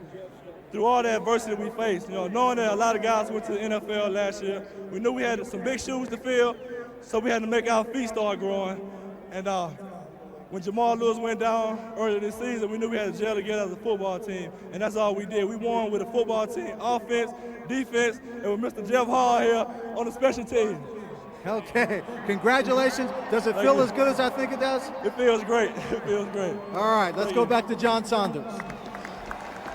All right, Lynn, thank you very much. It must feel very good now. For Tennessee, as we mentioned, their first title since 1951. Phil Fulmer said it at the beginning of the season. Say, we don't have to be the best team, just the best team for 13 games. Now, this is only the second time these two teams have met, the last back in 1958. But consider this, of each team's top 44 players, only 11 seniors on Tennessee, only 9 on Florida State. Don't be surprised if they're back.